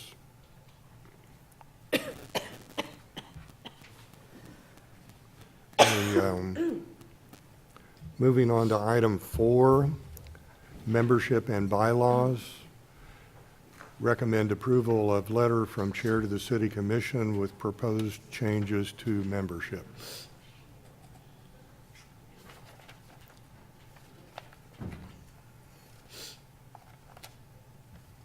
Dave, I can tip this off, and if you want to, or if you want to, go ahead. Chuck? I wanted to say, you know, we talked about this a little last month, and staff met with Mr. Evans and drafted this letter and to get at some of the things that we discussed last month and things that we just, I think, discussed going back to our retreat earlier this year, and the thought to have a more wide range of expertise instead of having focused positions in different areas, that we would recommend making some revisions to the membership to reflect that. And we also kind of discussed reducing the numbers down to 7. I don't think we had any, staff didn't have any strong feelings on whether it should be 7 or 9. But I think we thought that maybe 7 would give us a smaller, more focused group. So I think the, you know, we worked with Steve on this letter to provide to the commission. The commission was looking for some feedback on the Transportation Commission, and that we would pass this on to the mayor, and then I would expect at some point there would be a future agenda item on the city commission to discuss revised bylaws that may change. So that's a little background. Steve, do you have any other input you'd like to throw in? No, I would just emphasize a couple of things, and that would be that the approach would be selecting at large for all positions. But, and it's a big but, and it's an important but, that doesn't mean we can't pick from PTAC or some group. If it makes sense that there's a gap in the group and we're looking for a certain skill or sets of skills, we can go to any of those groups that are kind of coming off the table and off the checklist at this point. I do think at the end of the day, this is going to give us a better, a more well-rounded group and diverse group to get to the end of the day. And I was, you know, we did talk 7 to 9. I thought we should just say one or the other instead of being, you know, leaving that open. If anybody felt strongly about 8 or 9, please speak up, but we thought that would be appropriate, and we could just let that evolve with, you know, the yearly appointments as we move forward and not force that in any way. I think one of the things the commission wanted to stress was the more well-rounded, or, you know, a board with not specific interests, you know, each one bicycle and stuff. And you wanted to change the name, Multimodal Transportation Commission. That was the final point, so kind of re-emphasizes that issue. Sure. Two questions I have, and maybe the first one isn't, this isn't the place for it, but I want to go back to something Carol mentioned last meeting. I don't think we're getting some of the projects early enough. Like we're getting them in a later stage before we can really have a lot of impact. Quite honestly, we got projects much earlier on the Traffic Commission than we're getting them here. And I think that needs to be something that we need to see those projects earlier. And I think Carol brought that point up again, and I think it's something I've thought about for a long time. And no offense, but I would like to see 7 to 9. I feel strongly that I wouldn't like to limit the commission to only 7 if there are 9 qualified people. And we've worked with 9 very well, so 7 to 9 would be something I would prefer. Okay? Okay. I'd be curious, are there, like, do we have any implications on the size and how that impacts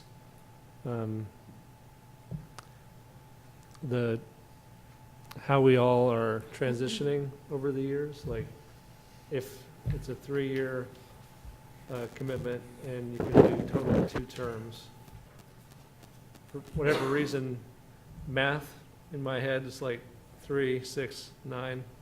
But I think there's 7 people. At some point, that feels like the mathematically it's going to lead to either a loss of a lot of institutional knowledge. So I would be curious, is there any implication for how the knowledge base of the whole group is going to change year to year? Or can it be, how stable can we be? That would be a concern of mine. I don't know if that's easy thing to answer, but, is there kind of a right size for that normal path of, losing the knowledge that we gain over our years of service here? That's a good question. Right now, it's, since every appointment's 3 years and there's 9, 9 divided by 3 is, you got 3 every year. So I don't know how some of the other city boards that have less, how they structure their, the length of time or how they the number each year, but that would have to be looked at with revising the bylaws. I don't think as far as the term limit, we're not making any recommendations to change the length. It would still be 2 terms, so 3 years. That was our thought. But certainly if we went down to 7, there wouldn't be an even number every year or the same number every year necessarily. And this year, you'd actually, if I'm not mistaken, the 2 people that would roll off at the end of this year, if you move to 7, wouldn't be eligible if they wanted to be reappointed, if I'm not mistaken, on the schedule, on the roster. So in other words, what you do is you could potentially, Permanently lose those? well, you could prohibit people from being able to be put back on. They just drop off if you drop from 9 to 7. Well, that's a good point.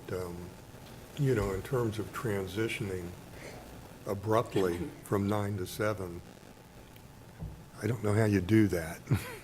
Yeah, we'd have to talk about it more. Yeah. We had the 2 temporary, when we started this, went from 11 to 9 and kind of planned Yeah. out for it. Yeah, Any changes wouldn't happen till next year at the earliest, 2020, so, and maybe there's a transition plan.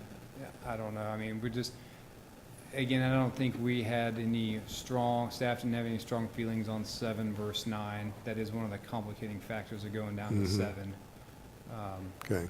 But, so we're Well, just. I was pushing 7, and it was more of a gut feeling than, if I look down the road, 7 seems like a nice size for something like this. I have no trouble at all saying 7 to 9 and let that evolve as people come off and evaluate people that would be up for, reappointment and see if it would make sense or not to reduce at that time. I mean, if we simply say 7 to 9 in here, that's not going to change any of the other, anything else in here in my mind, so I'm okay with that. I think for me, it's just the balance of the pace of churn, are we, I look back, Nick is new, Carol's new, that feels pretty good. Like, we're bringing in perspectives that we didn't have, while still having some legacy kind of perspective. Donna had come in last year, was it? Mhm. So that all feels like it, not disruptive at all. Right. And I'd want to think about what's the impact if we change the number of people and all that. So Right, just thinking, right. what's the share that we can afford to lose and replace every year? Mhm. If it's I guess the math for me was like, if a third of your group is kind of new, which I'm not sure that's how it works out with the formula we have, but that feels like you're losing a pretty big chunk. And then, Mhm. so when it goes down to 7 and you lose 3, then you're Mhm. like, the 4 people that have been here a while are gonna be, I just wonder how the dynamic changes. Mhm. You also have an effect on your quorum.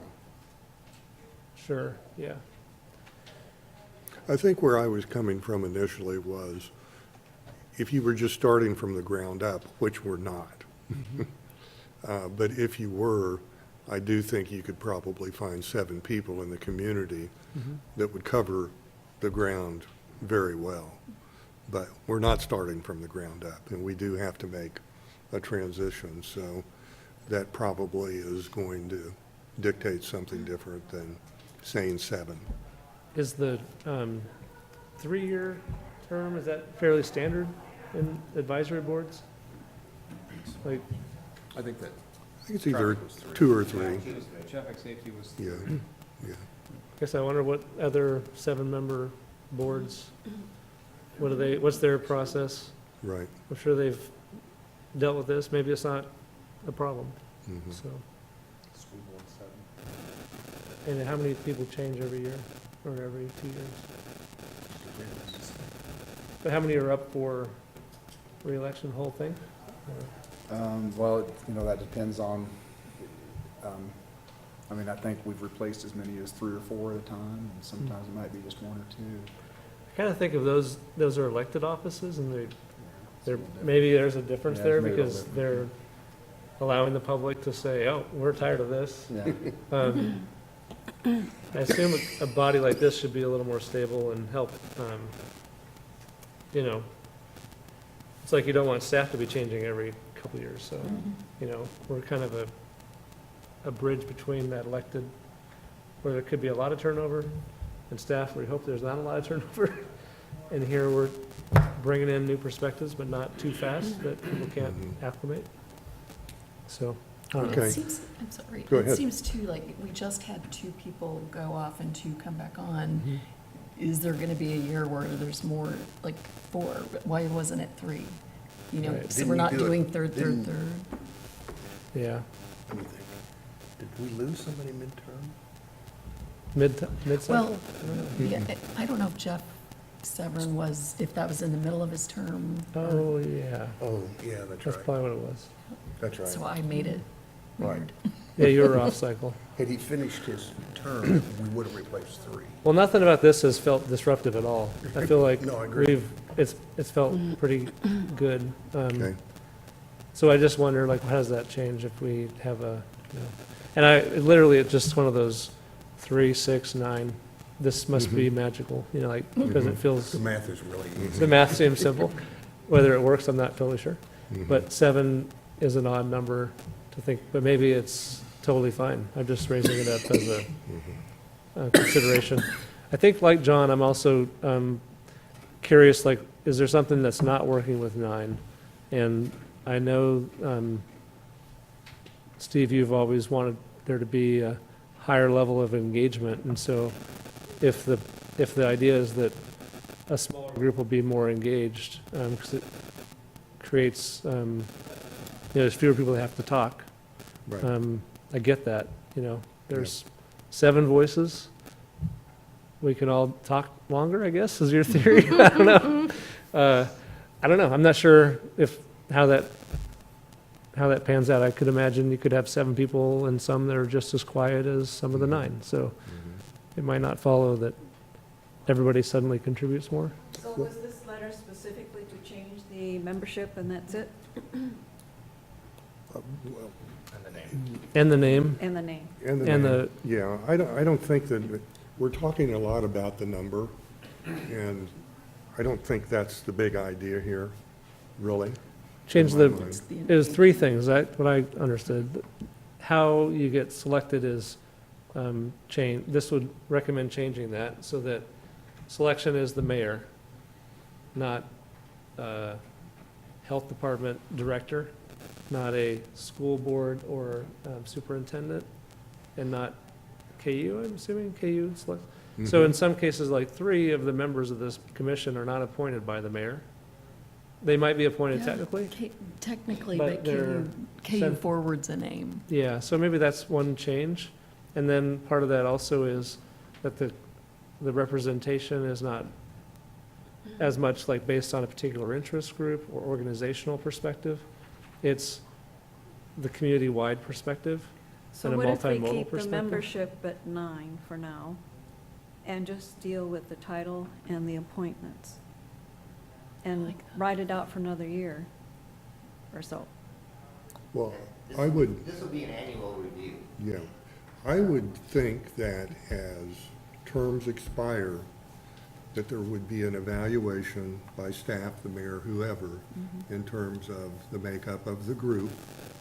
And for those that are moving on, and we all will at some point, there would be an evaluation of what's working and what's not working, and are there gaps that need to be addressed.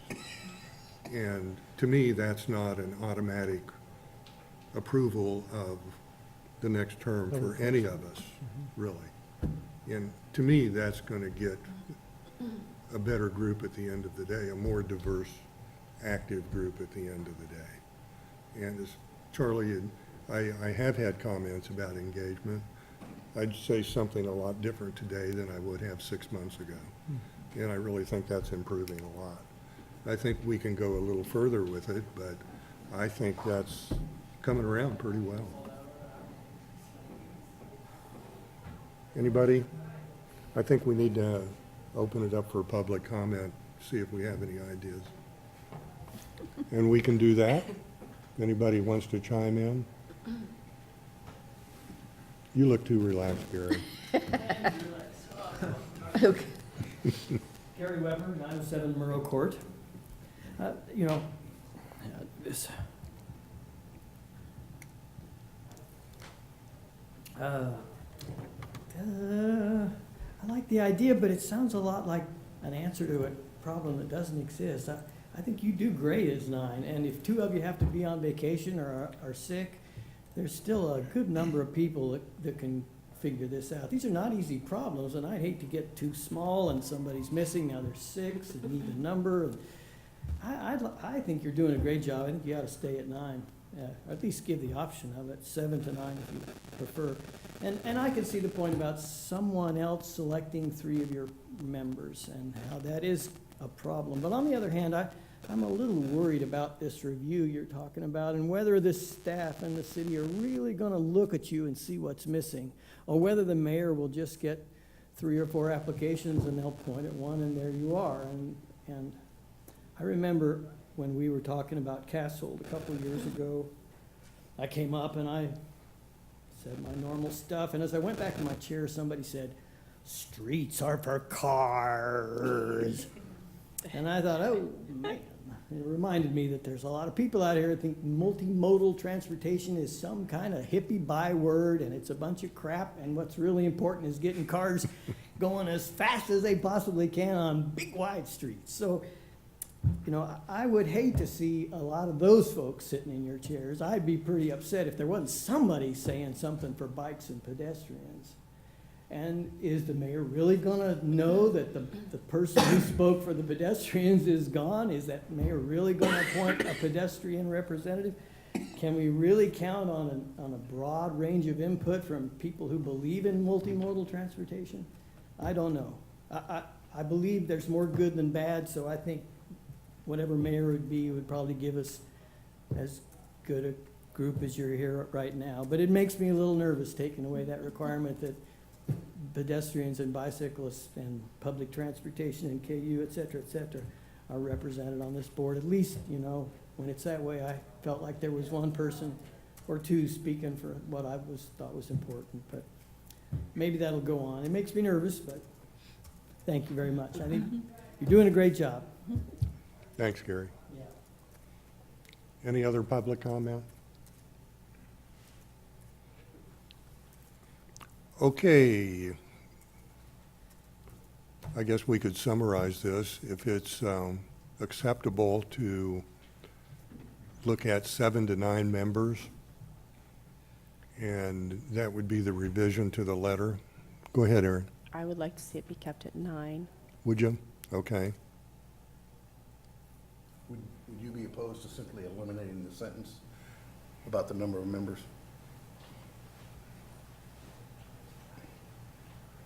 Well, if we're not going to change it, I don't know that it needs to be addressed in the letter, but that's. I think the consensus is 9, so let's go with 9, unless somebody else wants to speak up. I think we just leave it at 9. Okay, well, let's stay at 9, and that makes it comfortable. Okay with us making a revision to leaving the membership at 9, and all Yes. members should be residents, have Steve sign it and present it Yeah. to the commission, or do you want to bring it back to the board next time? What do you guys, I think we ought to get this out there.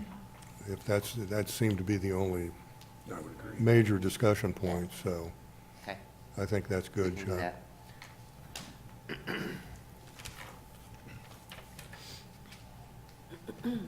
You should have a motion to that. Okay, can someone make that motion? So we're striking the sentence. So basically, it would be to allow Steve to, as a board chair, to sign the letter to the commission on the membership and with the change of leaving it at 9 members. So just to be clear, are we saying the letter will explicitly state that we're recommending keeping it at 9 members? Or are we striking the sentence? It seemed like one's a pretty clear message that we believe that it needs to be 9. The other leaves it open. We're not really stating a position on the number of members. I think we should be specific. We With can very 9. easily put that in. Based on the number of discussion- members of this board, Yeah, however we want to word it will work, and then we'll just change that one sentence where it says 7 to something like that, and say, leave it at 9, and all members should be residents of the city appointed by the mayor, so we'll make the appropriate change to that sentence. okay. I still move that. Motion by Donna, second. Aaron, second. All those in favor say aye. Aye. Opposed? Motion passes. I just like the number 7 is the deal, you know. Prime. Okay, item number 5, 23rd Street Multimodal Corridor Study. And our mission tonight is to appoint a representative to serve on the Project Advisory Committee for the project study. Yeah, so we're looking for the Transportation Commission to appoint someone to our 23rd Street Advisory Committee to get involved here early in the process. This is a project that we're undertaking through the MPO. Got a grant to study the corridor. This will be ahead of our plans to reconstruct 23rd Street east of the Haskell Bridge to east of Harper here in the next couple of years. And so we're going through a study here this year. We're working with Olson Associates, planning and engineering firm, to do the study. Right now they're collecting a lot of data, land use data, traffic data, right-of-way information, utility information. The process is going to include a 3-day visioning and planning charrette and open houses to get public input on the project.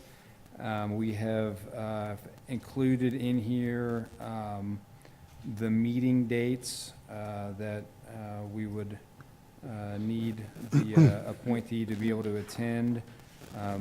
Those are occurring here at the end of next month in June 24th through the 27th.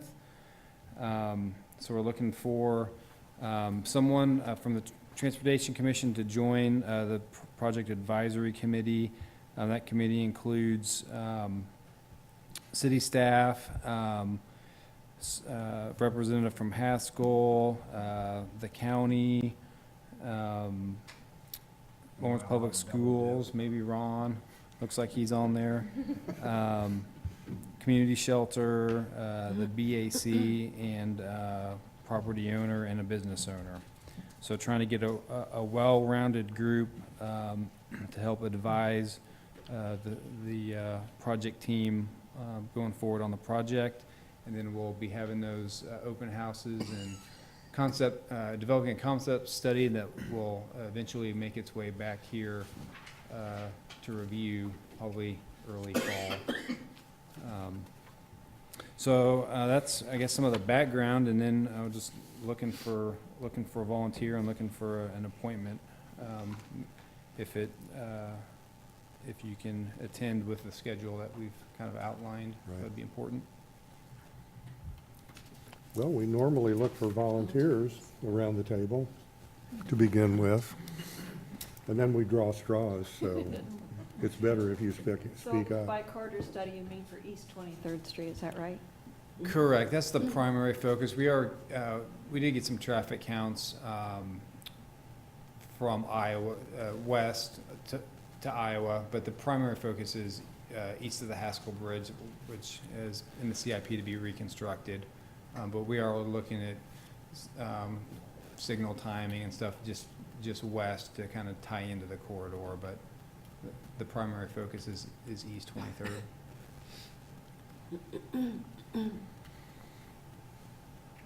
So I think a first question would be, who would be able to attend those meetings? Two of those days I'm out of town. I am planning on being at most of those meetings as it stands anyway. It's part of it's during my work day and it's part of my job, so there may be one or two of them that I may have to skip out of a little early or something, but I have them on my calendar. Well, good, we'll have two people involved in this. I think it deserves that, actually, I really do. But somebody's got to have the time and desire. Steve, do you have the time? I would prefer that it be someone else. I can make those dates if no one else really wants to do it.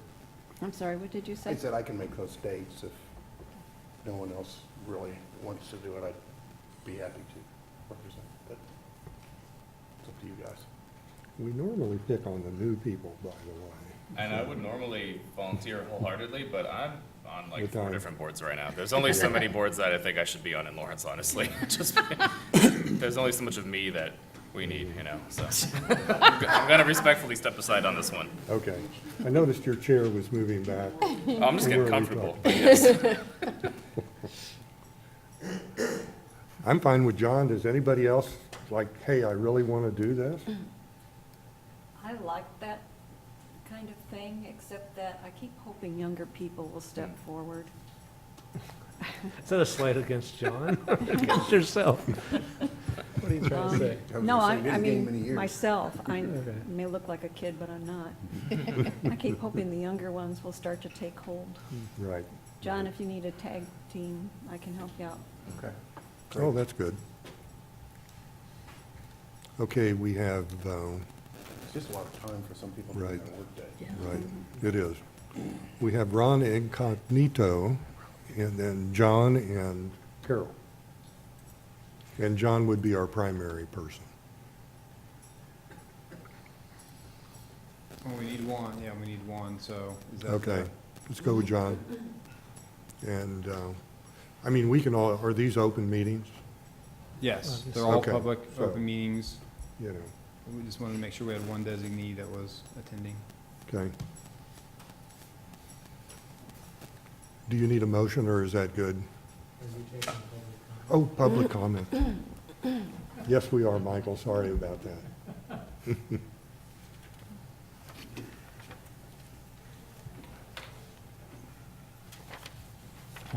Once again, I'm Michael Allman. I noticed that not everybody was speaking at once up there. And I might have a solution to solve your dilemma.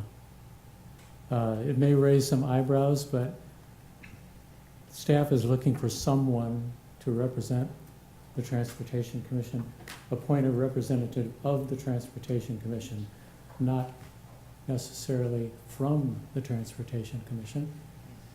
So I'm throwing my hat in, and I would welcome the opportunity to serve you as a representative to the East 23rd Street Advisory Committee. You may think this is too far out in left field, but I think I'm pretty well qualified for a number of reasons. I've been a multimodal advocate for 25 years, primarily bikeways and pedestrian, but also transit. And I have had some degree of effect in that, I'm pretty sure. But another angle on it is that the people, the kinds of agencies, people on this advisory committee are typically agencies in the area of East 23rd Street, Haskell, the community shelter, well, I can't go through the whole list. One striking oversight, no neighborhoods. And yet, the neighborhoods out there have been concerned with East 23rd Street for decades, and actually have, as you probably know, formed a coalition all along 19th Street. These neighborhoods have been impacted in any number of ways by the traffic on 23rd Street and how it changes and how it affects our neighborhoods. I have been involved in that as well, considerably. So I'd like to be able to have a neighborhood perspective, and I'm not speaking for my neighborhood or the 19th Street Coalition, just myself, but I would bring that perspective to the table from the neighborhood perspective. So I know this is not what you anticipated, and you probably have different assumptions, but I just like to make that offer. Any questions? Nope, Okay, thank you. sure. Okay, it's back here, and more discussion. I think it would be appropriate for you guys to comment on Michael's approach to this. I think you could look at the language as being kind of open-ended, but I'm not sure. It's, I think they're looking for a representative from this board. yeah, I do This too. body. Yeah. This body was appointed by the mayor to represent various things, but as you've all pointed out, that you're all looking at everything, not just bike or pedestrians, so you are multimodal. Right. There will be a lot of opportunity for public involvement and engagement. They're gonna mail out notices and surveys to every property owner within 1,000 feet of 23rd Street. So that should get to 19th and farther. So that should encompass all those neighborhoods. Right. I'm sure through this public participation plan in the MPO office that there will be plenty of adequate time for public and neighborhoods to participate and provide their input. Okay. Michael's a very strong advocate, and we appreciate all of his expertise, and I'm sure he will be at the meetings as well. So they are Great. open to the public. Great, great. Okay, I think it's back up here. I think we're back to suggesting or appointing, having John be appointed as our representative. All those in favor, say aye. Aye. Opposed? Michael has a point in that the neighborhoods, which is basically land use, are not strongly involved. The only opportunity they have is appointment by the mayor or property owner within 1,000 feet. Just making that comment for the record. Okay, thank you. So to Carol's thing, we do have in the CIP, although it is not funded at this point, more of what you were thinking about with, Depth. yes, depth. Land use, there we go. Couldn't think of it. So it is a proposed project in the CIP. This is, this was brought on specifically because we're getting half of this paid for by KDOT. And we need to come up with a corridor, we need that road, plus the multimodal with the bike lanes and, or rec paths and everything else, for our design process that will be happening next year. So this was just another opportunity to leverage more KDOT funds to help us get to that before we spend too much money on design. But the land use part of it is also a separate project that's listed in our CIP. And the land use will be early enough that people can get in before the The design? land use is a project that is proposed but not funded in the CIP that will be presented to the commission next Tuesday. So, unless we come up with some additional funds or they change priorities in the CIP. Thank you. Okay, moving on to item 6, staff items. All right, I've got a couple items. The first is an update on the Bike Boulevard project.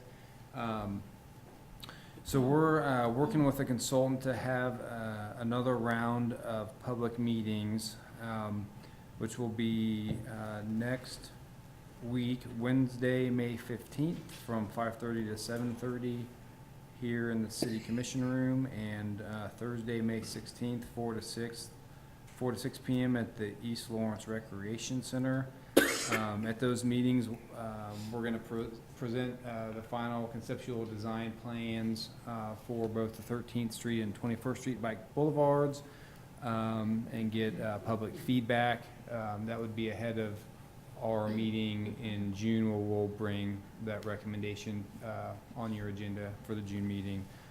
So these will both be similar to the previous open house meetings that we had. There'll be open house format.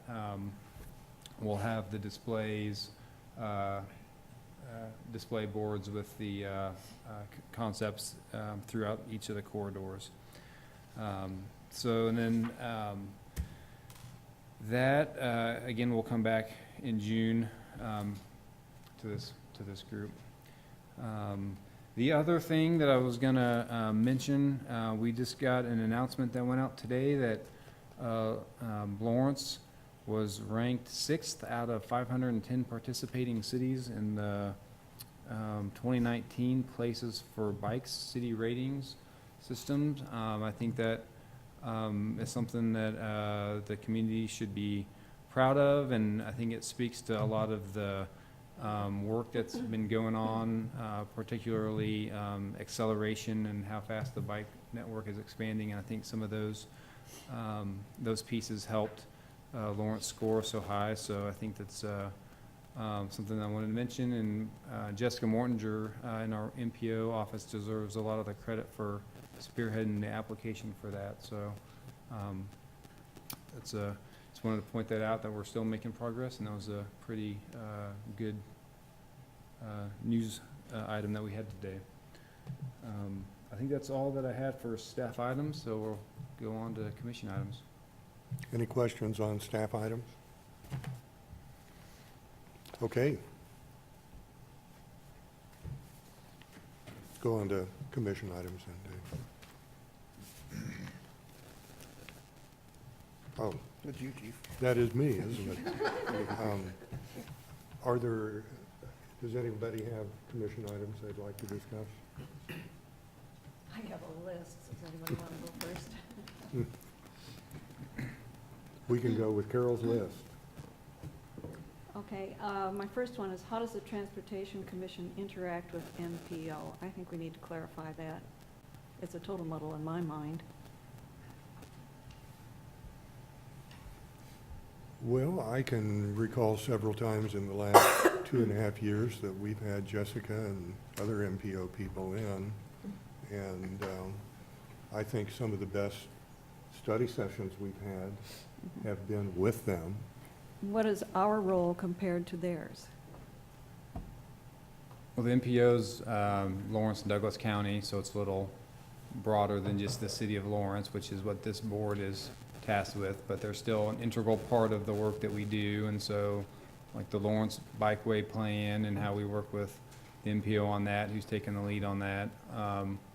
We've got an appointee from this group to that steering committee, and going back to the 23rd Street project, where that's a planning project as well, an MPO planning project that we're coordinating with this group. So in those types of ways is how we kind of interact with the MPO, but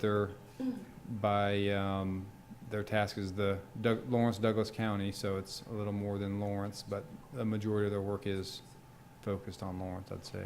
So if we ask for, to see projects before they get started, we're not interfering with the MPO? No. Okay.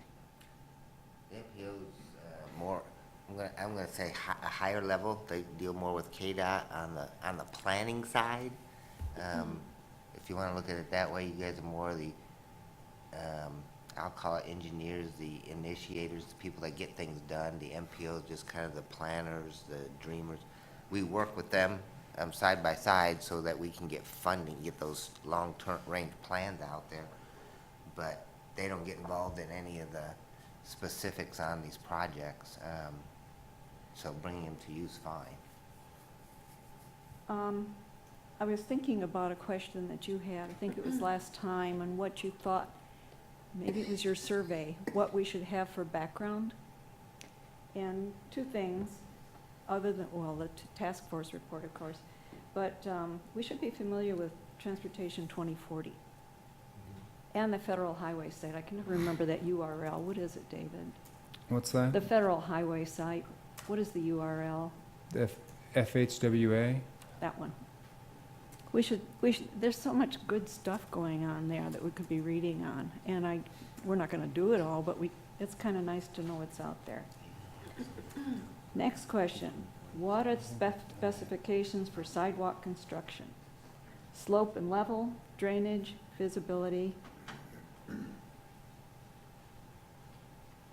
What was the question? Do we still dip for driveways, for example?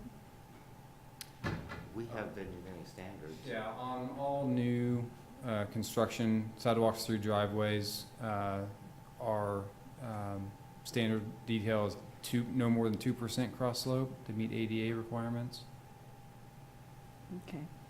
We should be chalking that up for walkable community.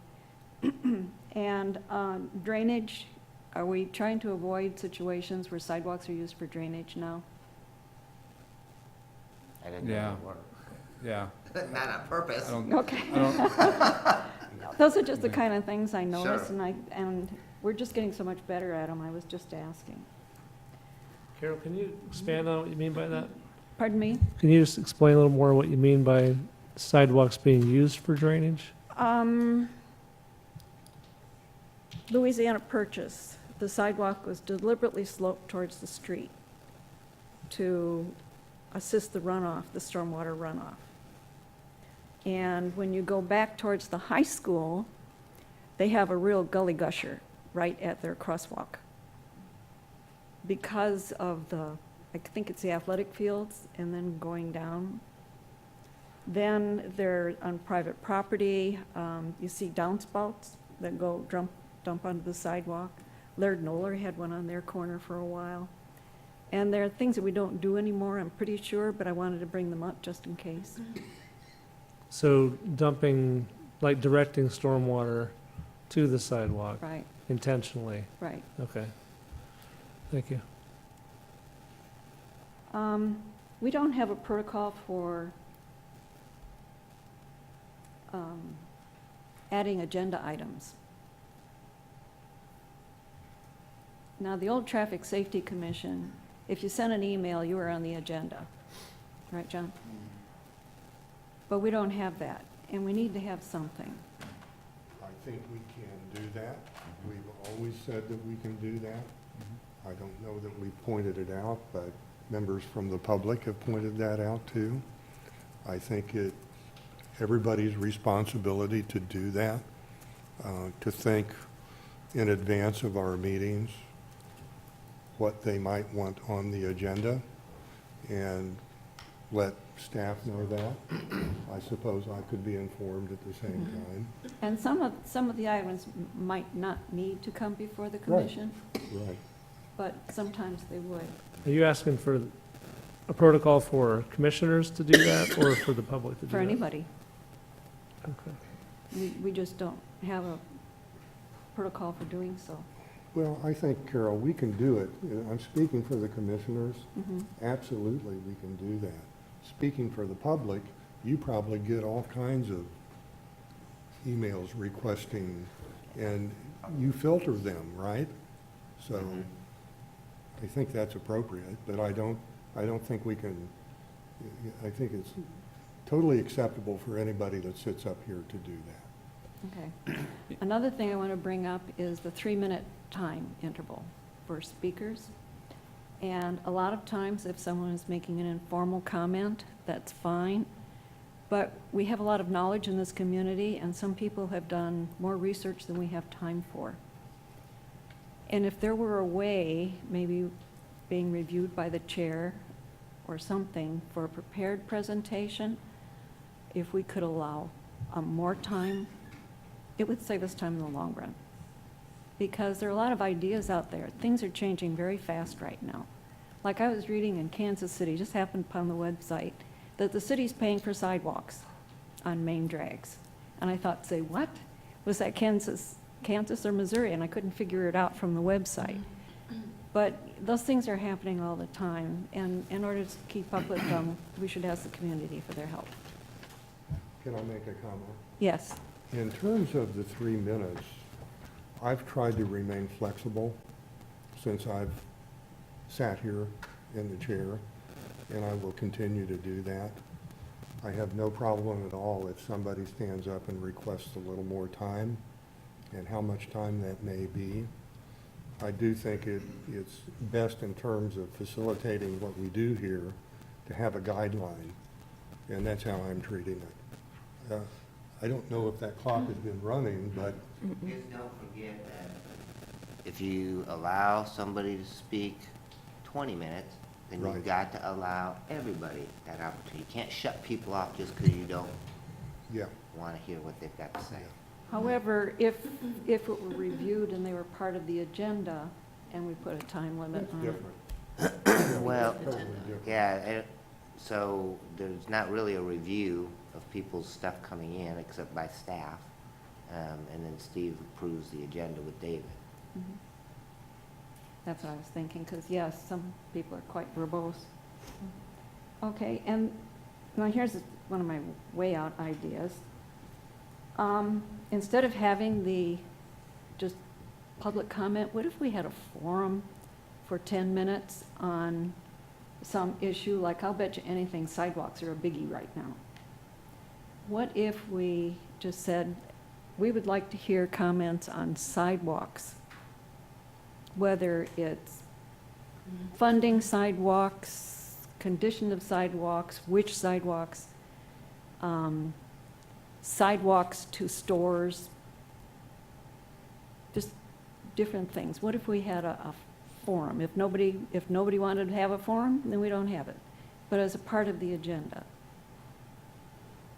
And then my last question, well, no, it's not my last question. Yes, it is.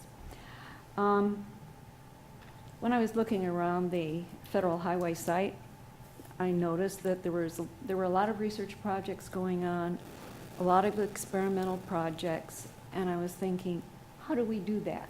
Not that we should be required to do that, but is there a process if we should want to one? You mean through the federal highway? Are they Well, get- David has been trying to teach me that the manual is important, that we protect ourselves from liabilities. So I figured the only way to deal with that is to work through the Federal Highway Administration.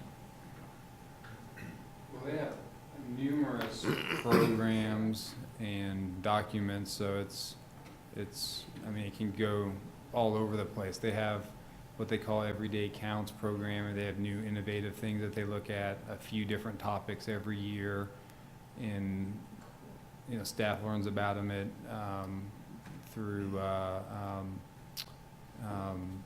education opportunities and conferences, and when we discussed road diets before, we used some of their technical expertise from that program to speak to a project here in Lawrence.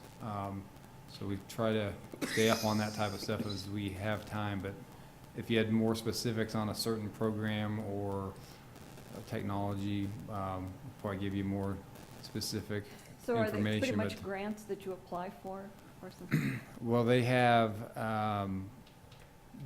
programs that are administered through the state that they're for different programs, whether it be airport or transportation alternatives or highway safety. And then they also have programs that they have technical resources. So if a city is implementing say a road diet type project, they can provide resources or expertise in those areas. So it's probably, I think it's a little of both. They got programs with dollars, and then they've got technical assistance. Then they also have numerous guidance documents on anything from roundabouts to ADA to highways to, you name it, so. Okay, I'm done. Okay, thank you. Commission, anybody else with commission items for tonight? Okay, calendar.